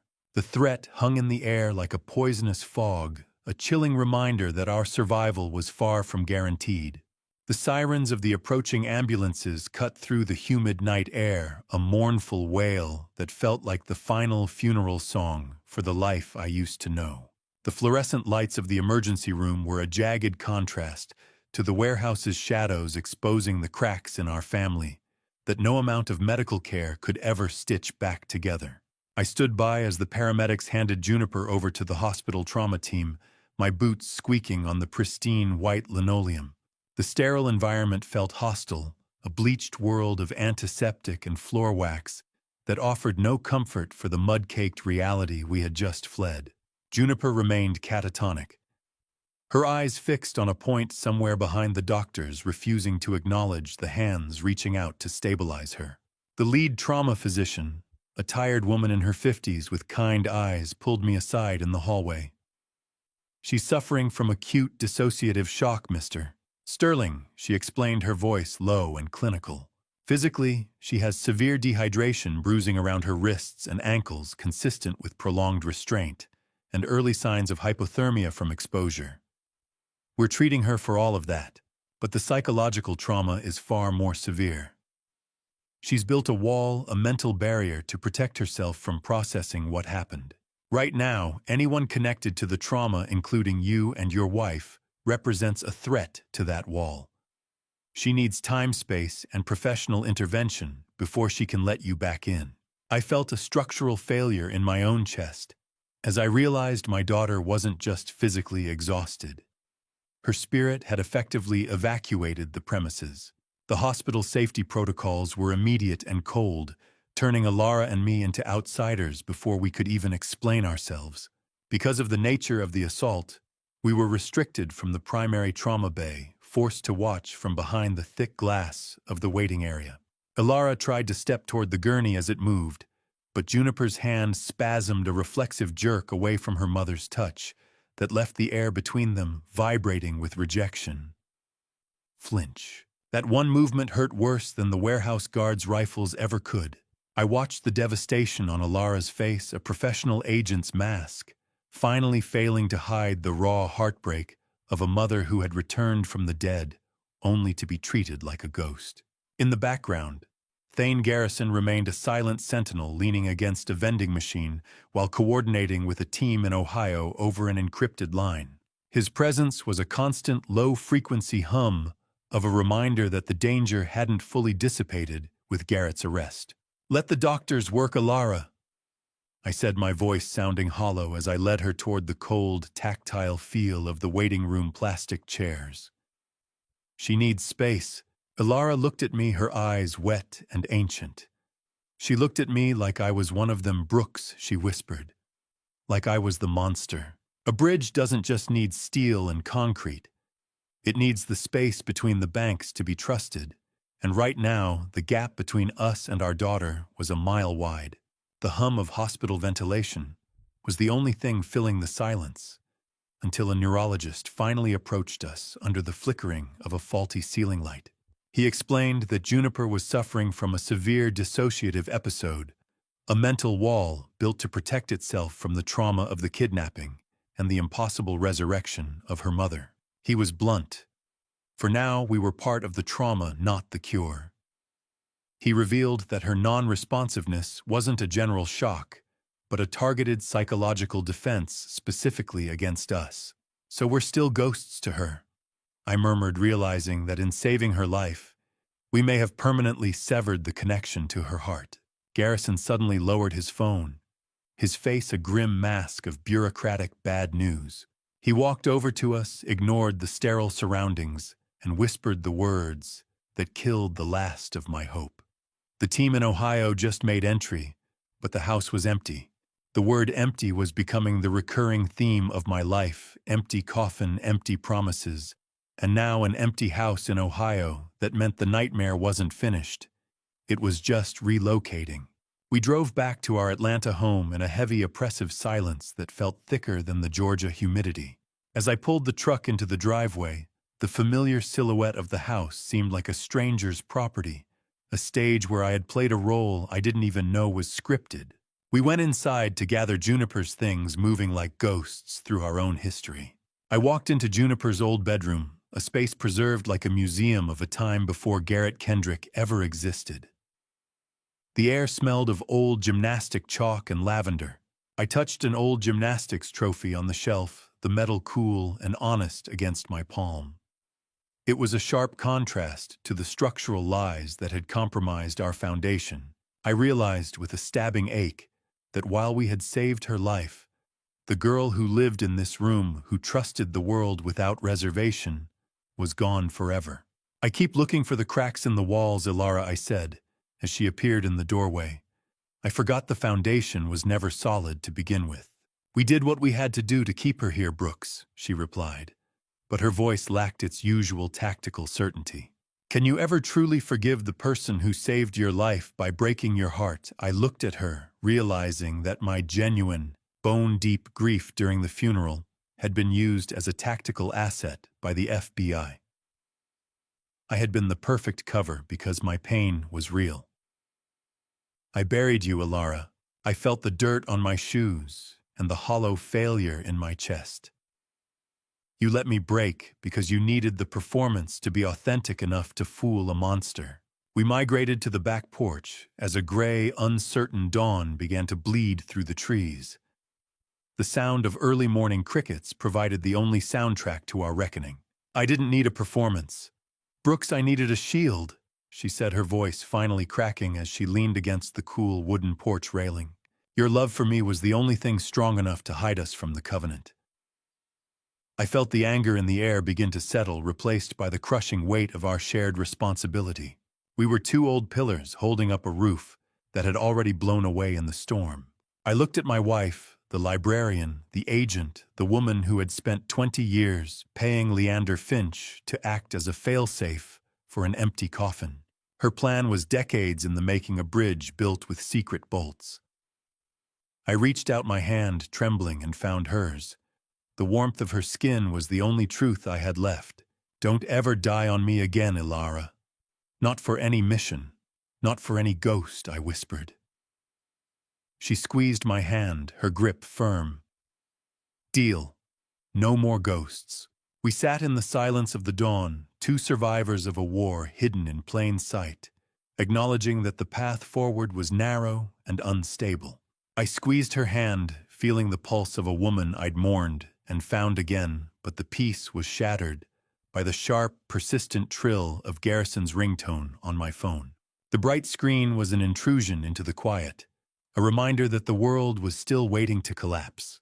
I pressed the phone to my ear, my knuckles white, expecting another structural failure, but Garrison's voice came through with a clarity that sounded like the first note of a victory march.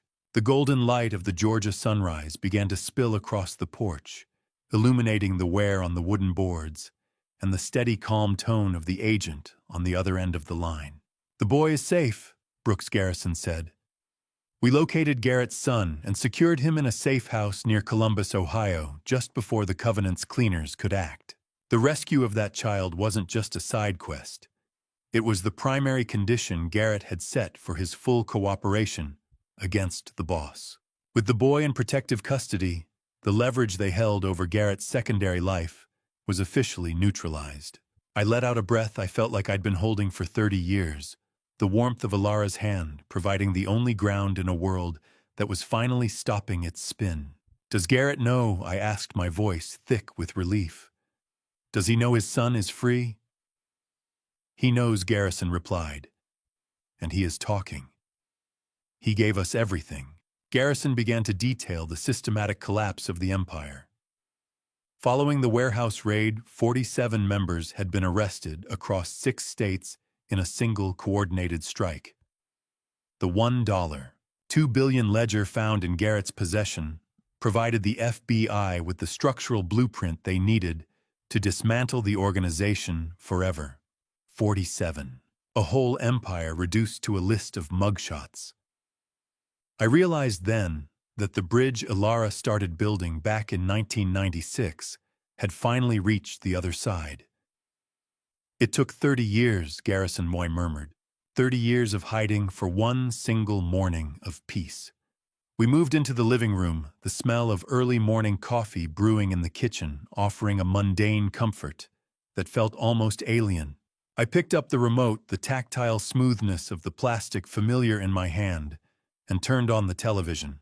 The blue-tinted flicker of the screen filled the room with breaking news reports of the federal raids. Images of familiar locations and the faces of men we had feared in the shadows for decades flashed across the screen, now labeled as defendants in a massive RICO case. Have you ever felt the air change in a room when a secret finally dies?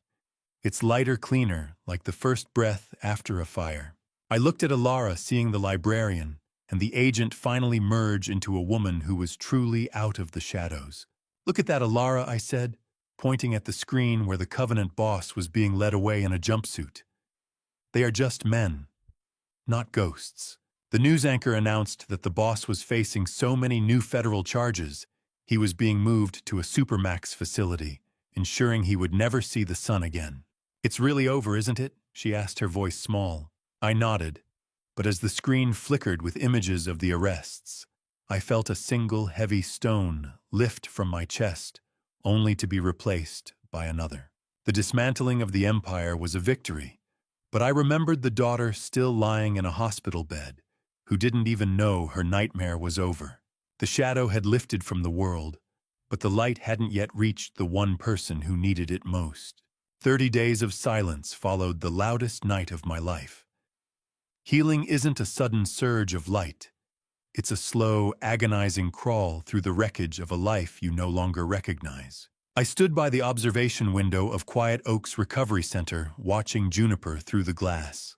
The clinical routine of the residential therapy center was a monotonous ticking of a therapy room clock that underscored every second of our separation. She was sitting in the garden, her hospital ID badge clipped to her sleeve, like a reminder of a professional identity she was desperate to reclaim. I had watched her in a group session earlier, realizing that she was no longer the victim of a kidnapping, but a survivor of a psychological demolition. She looked physically stronger, but her voice when she finally spoke to me during our allotted hour remained a hollow shell. "You look better, Junie," I said, leaning against the cool shade of the garden oaks. "The color is coming back to your face." "Color is just light hitting a surface, Dad," she replied without looking up. "It doesn't mean anything is happening underneath." Juniper revealed she had been secretly corresponding with the FBI to understand Garrett's psychological profile, not out of lingering love, but to dissect her own trauma with surgical precision. Trauma is a structural fire. The flames go out, but you're left walking through a house where the floors might give way at any second. She explained her decision to return to her surgical residency on a limited basis. "The scalpel doesn't lie to me," she said, her fingers tracing a pattern in the dirt. "It does exactly what the physics demand. The operating room is the only place where things are binary, life or death, open or closed, unlike us. I just want you to have a life outside of the hospital again," I murmured, feeling the weight of the gap between us. Silence. It was the only thing we had left in common. Ilara was waiting in the car, still forbidden from direct contact, per the initial therapy plan. She had sent a message with me, not an apology or a tactical update, but a simple memory from Juniper's childhood. I took a breath, smelling the cut grass and the faint antiseptic on the breeze. "Your mother remembers the blue ribbons you won in gymnastics," I said. "She kept them, Junie." I expected a shutdown, but to my shock, she looked at me. "Does she still have the one from the state finals?" she asked. "The one with the frayed edge." It was the first real crack in her psychological wall, a sign that the ghost of her mother was beginning to materialize back into a human being. I felt a surge of cautious hope, but Juniper's next words shifted the foundation again. "I'll have dinner with her," she said, "but only on one condition. I don't want to see the mother she pretended to be. I want to see the agent. I want the truth, not the performance." She looked at me with eyes that finally held a spark of the old Juniper. But the question she asked next made me realize she wasn't just healing. She was preparing for a different kind of surgery on our past. A distant siren wailed in the city, a reminder that while our war was over, the reconstruction was only just beginning. The envelope was heavy, the paper thick and official, carrying the scent of ink and industrial-grade disinfectant that always follows the incarcerated. I discovered it in the morning mail, a certified ghost reaching out from the federal detention center. I sat at the kitchen table, the tactile crinkle of the stationery sounding like dry leaves beneath my thumb. Ilara stood by the counter, her eyes tracking the movement of my hands with a silent professional wariness. We debated for an hour whether to keep it from Juniper. If we keep this from her, we are just building another secret bridge, I said, looking at the sharp black ink on the white-lined paper through the translucent window of the envelope. I realized that hiding truths was the very structural flaw that had nearly collapsed our family in that warehouse. Let her decide if he still has a voice in her world, Ilara finally agreed.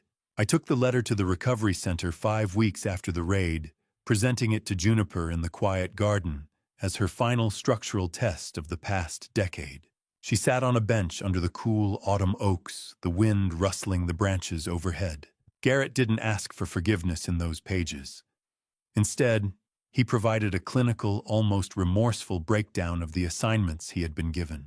The letter was 3 pages handwritten in the cramped, precise script of a man with too much time to think. It read, "Juniper, I won't insult you by asking for forgiveness. I don't deserve it, and I know I never will. What I can give you is the truth you deserve. I was 8 years old when your mother helped destroy my family. I watched federal agents drag my father away in chains while I sat in the rubble of our home. The boss, the man who raised me after that, told me every day that the Sterlings were thieves who stole my birthright. He trained me to see you not as a person, but as a target. For years I believed him. But then I met you. You were 16, bright and so full of life that it hurt to look at you. The plan was simple: get close, gain trust, and when the time came, destroy everything. I followed that plan for 11 years. But somewhere in those years, something broke in me. I started to love the lie more than the mission. I loved the way you laughed at my jokes. I loved the way you believed in me when no one else did. I loved being a Sterling more than I ever loved being a disciple. The truth is, I wanted out.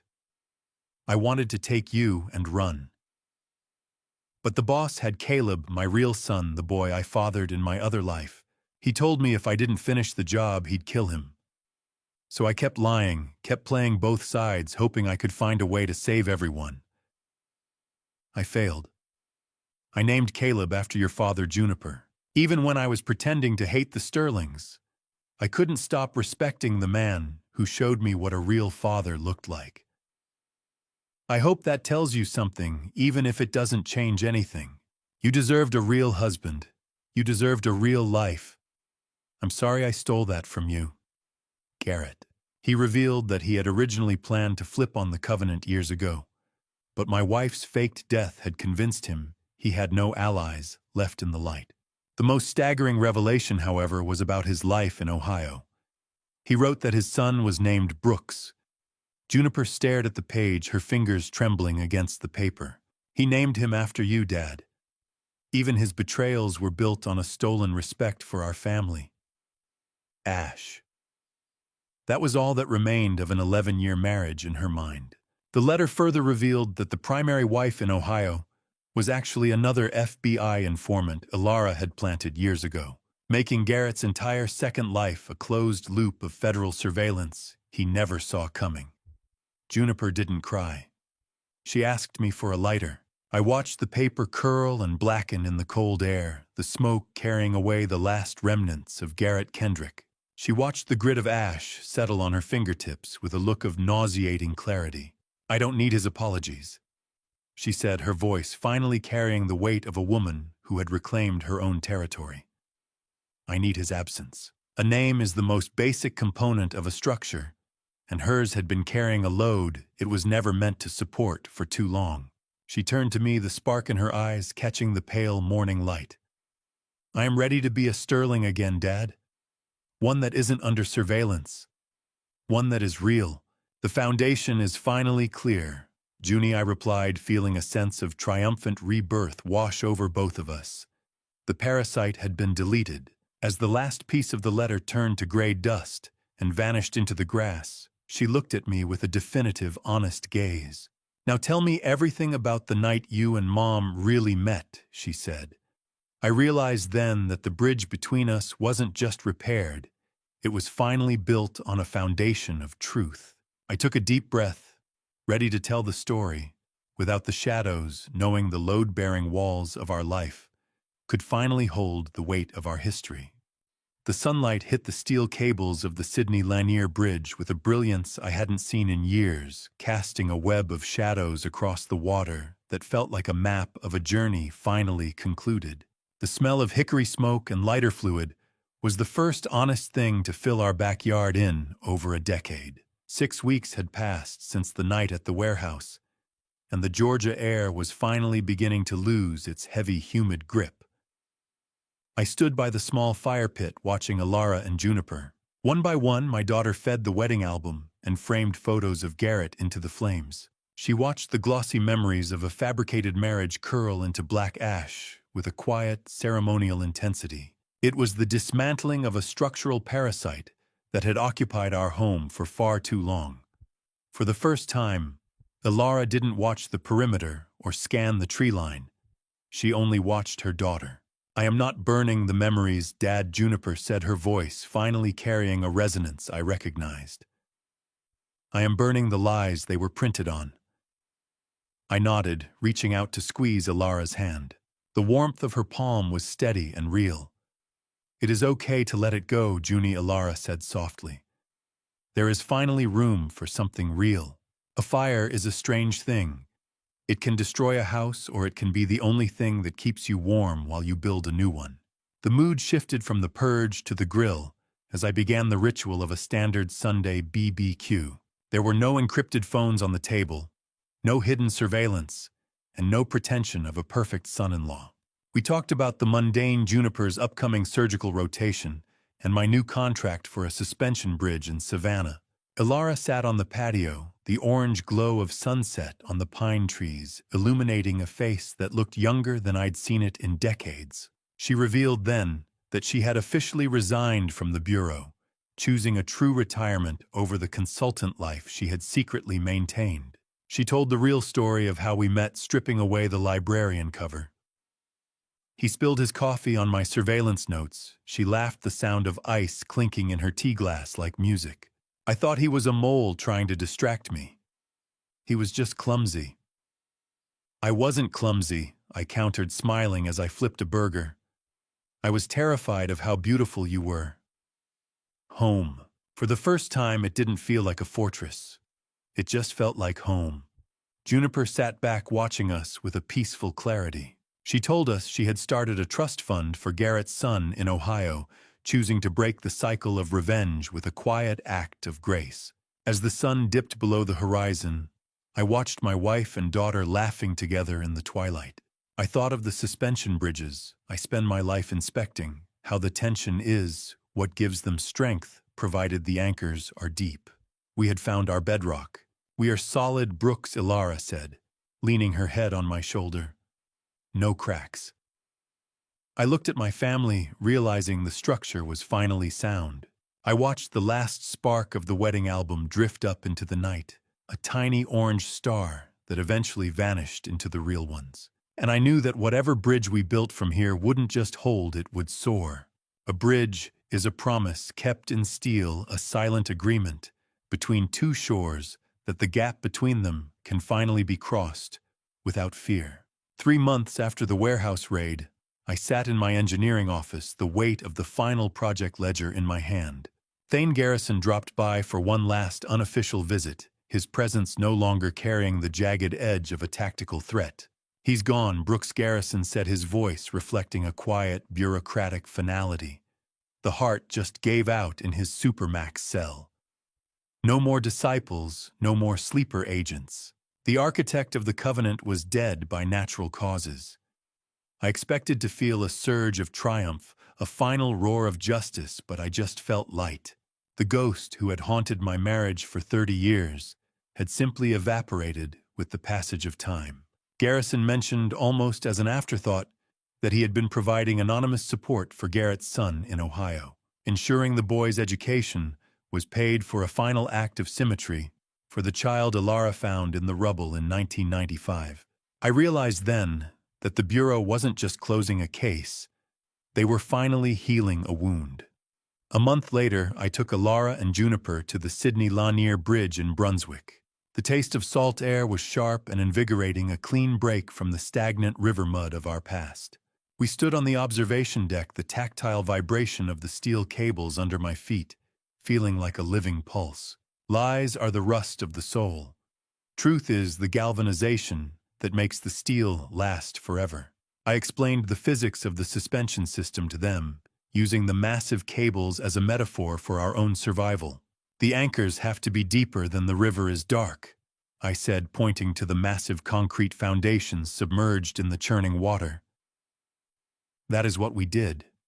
We anchored ourselves in the truth. Juniper, now back in her surgical residency with a gaze that had finally lost its hollow monotone, looked out over the water. I am ready to stop looking over my shoulder, Dad, she admitted, her voice steady against the wind. She no longer saw a cleaning station when she looked at industrial skylines. She saw a path forward. Hold on. That was the only order I had left to follow as the family moved toward the center of the span. The hum of tires on the bridge deck was a rhythmic, peaceful drone. I looked at my wife, realized she was no longer a librarian or an agent or a ghost. She was simply Ilara. Ilara reached into her pocket and pulled out her old brass key to Unit 24. She revealed she had kept it, not for a mission, but as a memento of the day her husband became the hero she always knew I was. No more secrets, I asked, the blinding orange of the setting sun casting our long, united shadows across the asphalt. Just the ones we choose to keep for ourselves, she replied with a smile that finally reached her eyes. We were a structure that had survived a total collapse and emerged reinforced. I closed my ledger for the last time, marking the Sterling family safe for occupation. I looked out over the Atlantic, the horizon gold and limitless, and for the first time in my life, I wasn't looking for a crack in the foundation. I was just looking at the view. Time is the only true structural sealant, filling in the cracks of a broken life, until you can finally stand on it without checking for a tremor. 2 years had passed since the night the shadows finally retreated from our lives, and the Atlantic view I had once feared to look at had become my steady horizon. I stood on the back porch of our Atlanta home, the steady weight of the porch railing beneath my hands, a grounding force in the golden hue of an autumn afternoon. Ilara was in the yard, tending to a garden she actually expected to see bloom next spring, her eyes no longer darting toward the perimeter exits. When Juniper arrived, she looked vibrant, carrying a piece that didn't feel like a mask she was forced to wear. She had spent 2 years in therapy meticulously reconstructing the trust that Garrett Kendrick had systematically dismantled. She told me she had even used Ilara's old investigative methods to perform a background check on the man she was bringing over today, but she had shared the results with him as an act of radical, uncompromised honesty.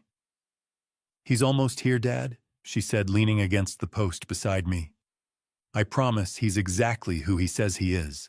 I'm not worried about him, Junie," I replied, smiling as the smell of roasting corn began to drift from the grill. "I'm just happy to see you."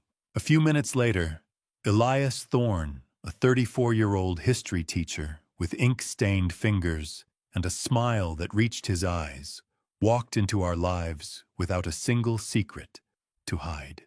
He was unassuming and visibly nervous, his hands fidgeting with the hem of his sweater. Have you ever looked at a stranger and been grateful for their ordinary, boring, wonderful truth? I performed my own silent inspection, looking for the tells of a sleeper agent, but I found only the endearing sincerity of a man who truly loved my daughter.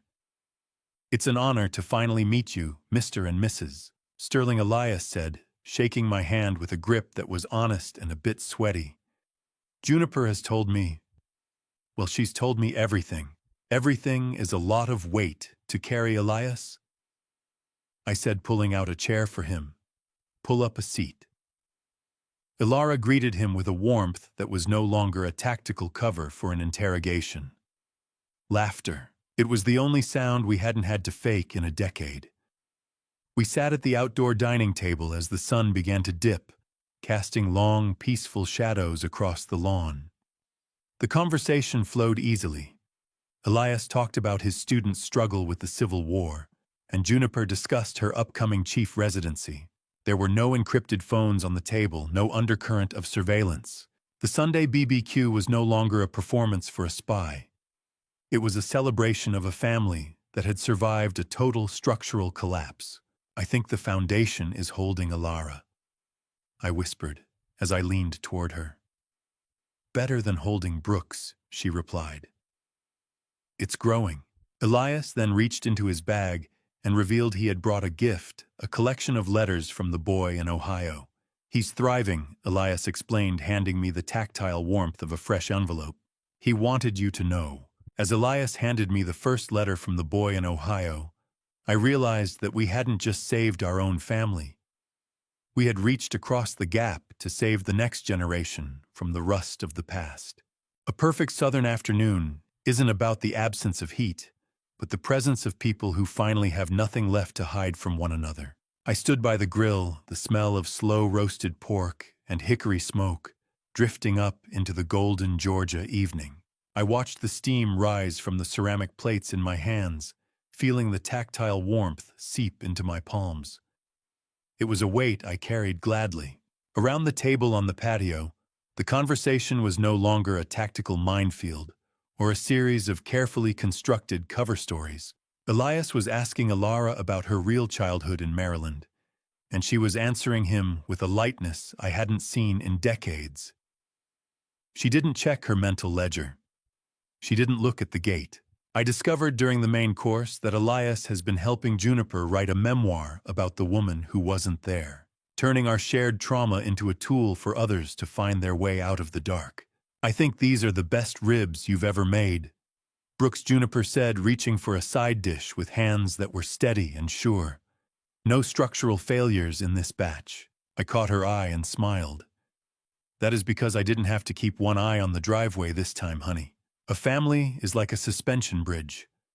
The weight is what gives it purpose, but the truth is what keeps the cables from snapping under the strain." We discussed the latest news from Ohio as the crickets began their rising chorus in the tall grass. The boy Alara had saved, the one who could have easily been another Garrett, had just won a regional science fair. "He wants to be a structural engineer," Dad Juniper told me, her eyes bright with a legacy reclaimed. "I think it runs in the family, even the ones we choose by hand. I hope he builds things that are meant to last longer than we did," I replied, feeling the cool evening breeze against my neck. We weren't just survivors anymore. We were the people who had successfully redirected a river of hate back into the sea before it could drown another generation. Nothing was hidden, not even the stars. As twilight settled and the flickering light of the patio lanterns took over, I stood back to clear the plates. I paused to look at the three people who defined my entire world. A house is just wood and stone, a skeleton of design, but a home is the integrity of the souls living inside it. I caught Alara's eye in the soft light. She leaned in and whispered that she had finally shredded the last of her Unit 24 files that morning, choosing to leave the ghost life behind without keeping a single backup. "It is a good night, Alara," I said, leaning my head against hers. "It is the best night, Brooks," she whispered back. "Because it is just a night." The work was finally done. The bridge was finished, the anchors were deep, and the road was open for miles. I looked up at the constellations beginning to pierce the Georgia sky, and realized that for the first time in 30 years, I wasn't waiting for a bridge to collapse. I was finally just enjoying the walk. I watched Alara and Juniper share a genuine, unburdened laugh, marking the definitive end of our era as ghosts. The shadows were gone, and the light was here to stay. Forgiveness isn't a moment of dramatic realization. It's a slow settling of the soil after a lifetime of tectonic shifts. I watched my family from the porch as the evening wind picked up, carrying the faint, crisp smell of pine needles in the wind.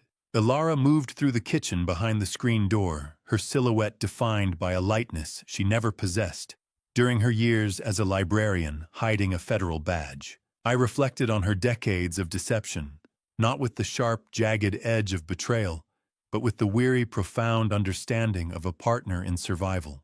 "You don't have to explain it anymore, Ilara?"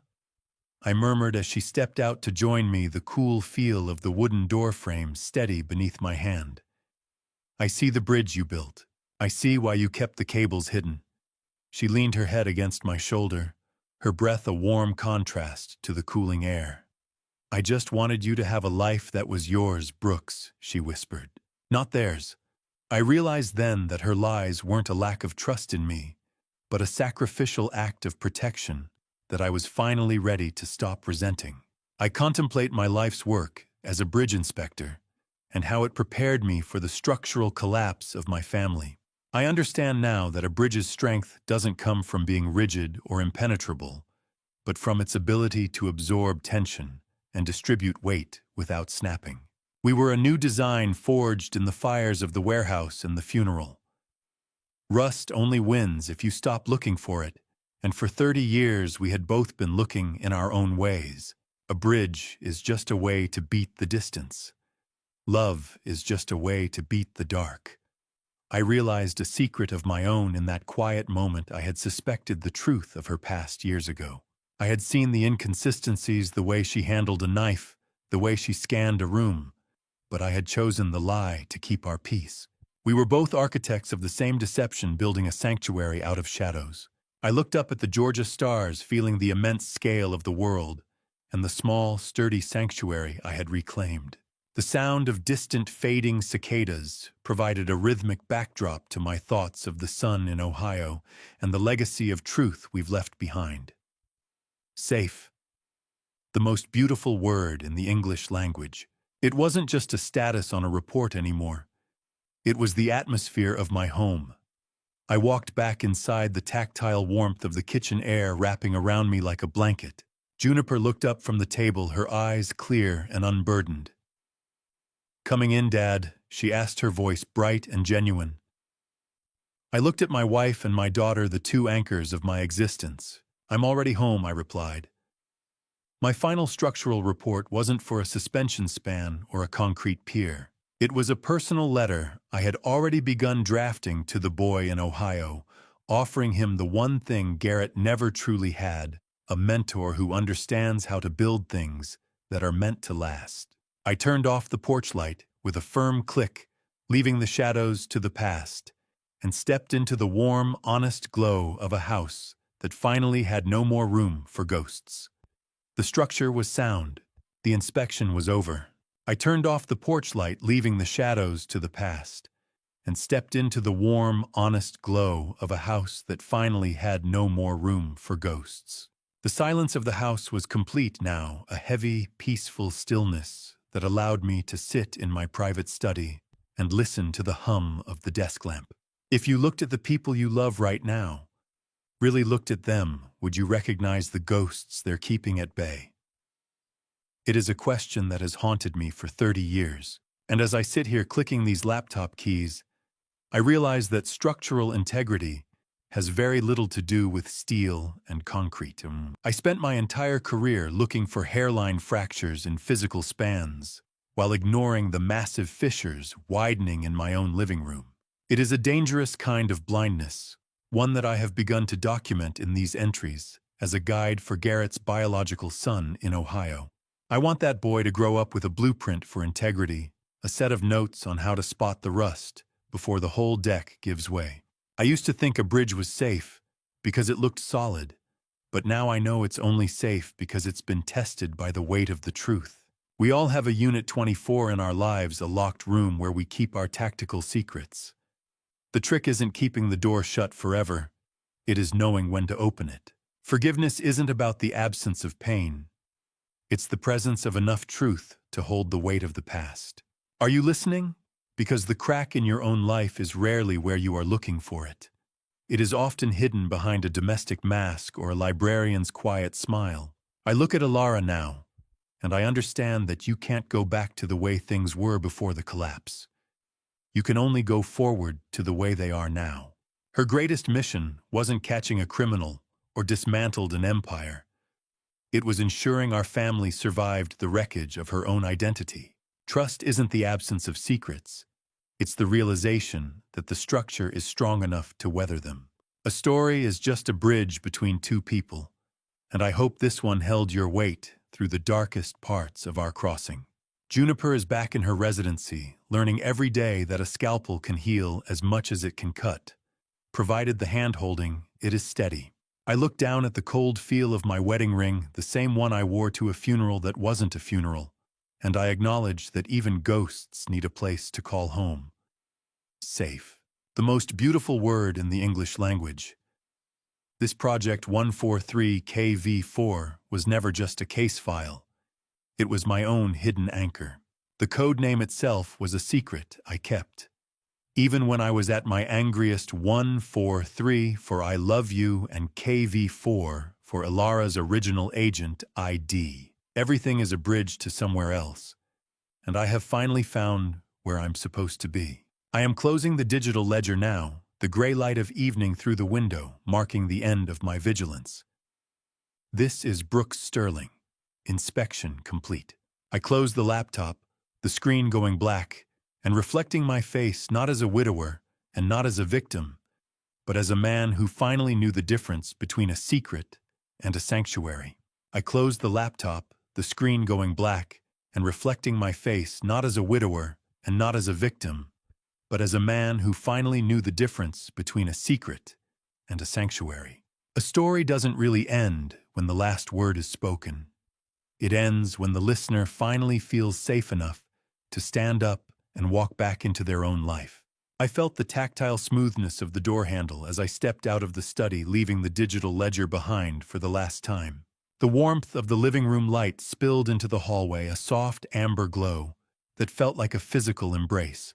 I entered the kitchen to find Ilara pouring 2 glasses of wine, the melodic sound of the liquid hitting the glass, a gentle punctuation to the evening's quiet. She caught my eye and gave me a subtle, knowing wink. It was a gesture she used to use when we had successfully navigated a boring PTA meeting or a long flight. But I realized then it was more. That wink was a signal in a code we had created 30 years ago, a silent transmission that meant I am finally safe. It was the final confirmation that the agent and the librarian had merged into a woman who was simply and wonderfully my wife. "You look like a man who just finished a very long walk," she said, handing me a glass. I took a sip, the weight of the day finally lifting. "I think I'm finally home, Ilara." Juniper joined us a moment later, the smell of night jasmine clinging to her as she stepped in from the porch. She showed us a photo on her phone of a new bridge design she'd been studying in a medical journal, an article about civil engineering's impact on hospital accessibility. "I want to see the Savannah project, Dad." She said, her eyes bright with a curiosity that didn't have a double meaning. "I want to see how you anchor something that big. We will go together," I promised. "All of us. So what are you waiting for?" The light is on, and the road is clear. The conversation turned to the future vacations that didn't involve safe houses and Sundays that didn't require surveillance. For the first time, we weren't looking for a way out. We were looking at the way in. A beginning is just an ending that decided to keep going. I stepped out onto the porch one last time, listening to the steady, rhythmic chirping of crickets. The bridge is open. Now it's your turn to cross. Check your own anchors. Look for the rust in your own foundations and never be afraid of the truth that sets the steel. Good night. I looked back at the house, seeing a small, handwritten sign Juniper had tucked into the corner of the porch railing that afternoon, Sterling and Company, inspection complete. It was a new family business of honesty, a blueprint for a life built to last. The screen of my mind faded to black as the laughter of my wife and daughter drifted through the open window, a sound so pure it needed no encryption. The last thing I saw wasn't a secret. It's the clear, honest reflection of a man who finally has nothing to hide. This concludes the journey. The structure is sound. When I look back at everything that happened, I realize this was never just a dramatic family story about crime, betrayal, or survival. It was also a painful mirror showing me my own blind spots. For decades, I believed that providing stability and protection was enough to keep my family safe. But the truth is, a man can inspect bridges his entire life and still miss the cracks forming inside his own home. That is the hardest lesson this family story taught me. Some people online might call what happened a form of dad revenge, but the truth is more complicated. My dad revenge was never about destroying Garrett or proving I was right. It was about protecting my daughter and breaking a cycle of hatred that had lasted for decades. In the end, the real victory was not revenge. It was choosing truth over secrets and choosing healing over anger. That is why this family story changed me forever. If there is one thing I want you to learn from my mistakes, it is this: do not ignore the quiet warnings in your life the way I once did. Pride, silence, and comfortable lies can slowly weaken the strongest families. My version of dad revenge taught me that love must be protected with honesty, not control. And through all of this, I believe God allowed the darkness to surface so that the truth could finally set our family free. This dad revenge story is not about punishment. It is about redemption. Thank you for staying with me until the end of this journey. Please leave a comment and share your thoughts. What would you do if you were in Brooke Sterling's position, facing the truth about someone you trusted most? I would truly value hearing your perspective. If this family story resonated with you, consider subscribing so you won't miss future stories. A gentle note: although this narrative draws inspiration from complex family conflicts and social realities, some elements have been dramatized to enhance the storytelling experience. If this type of content isn't your preference, feel free to explore other videos that may suit you better.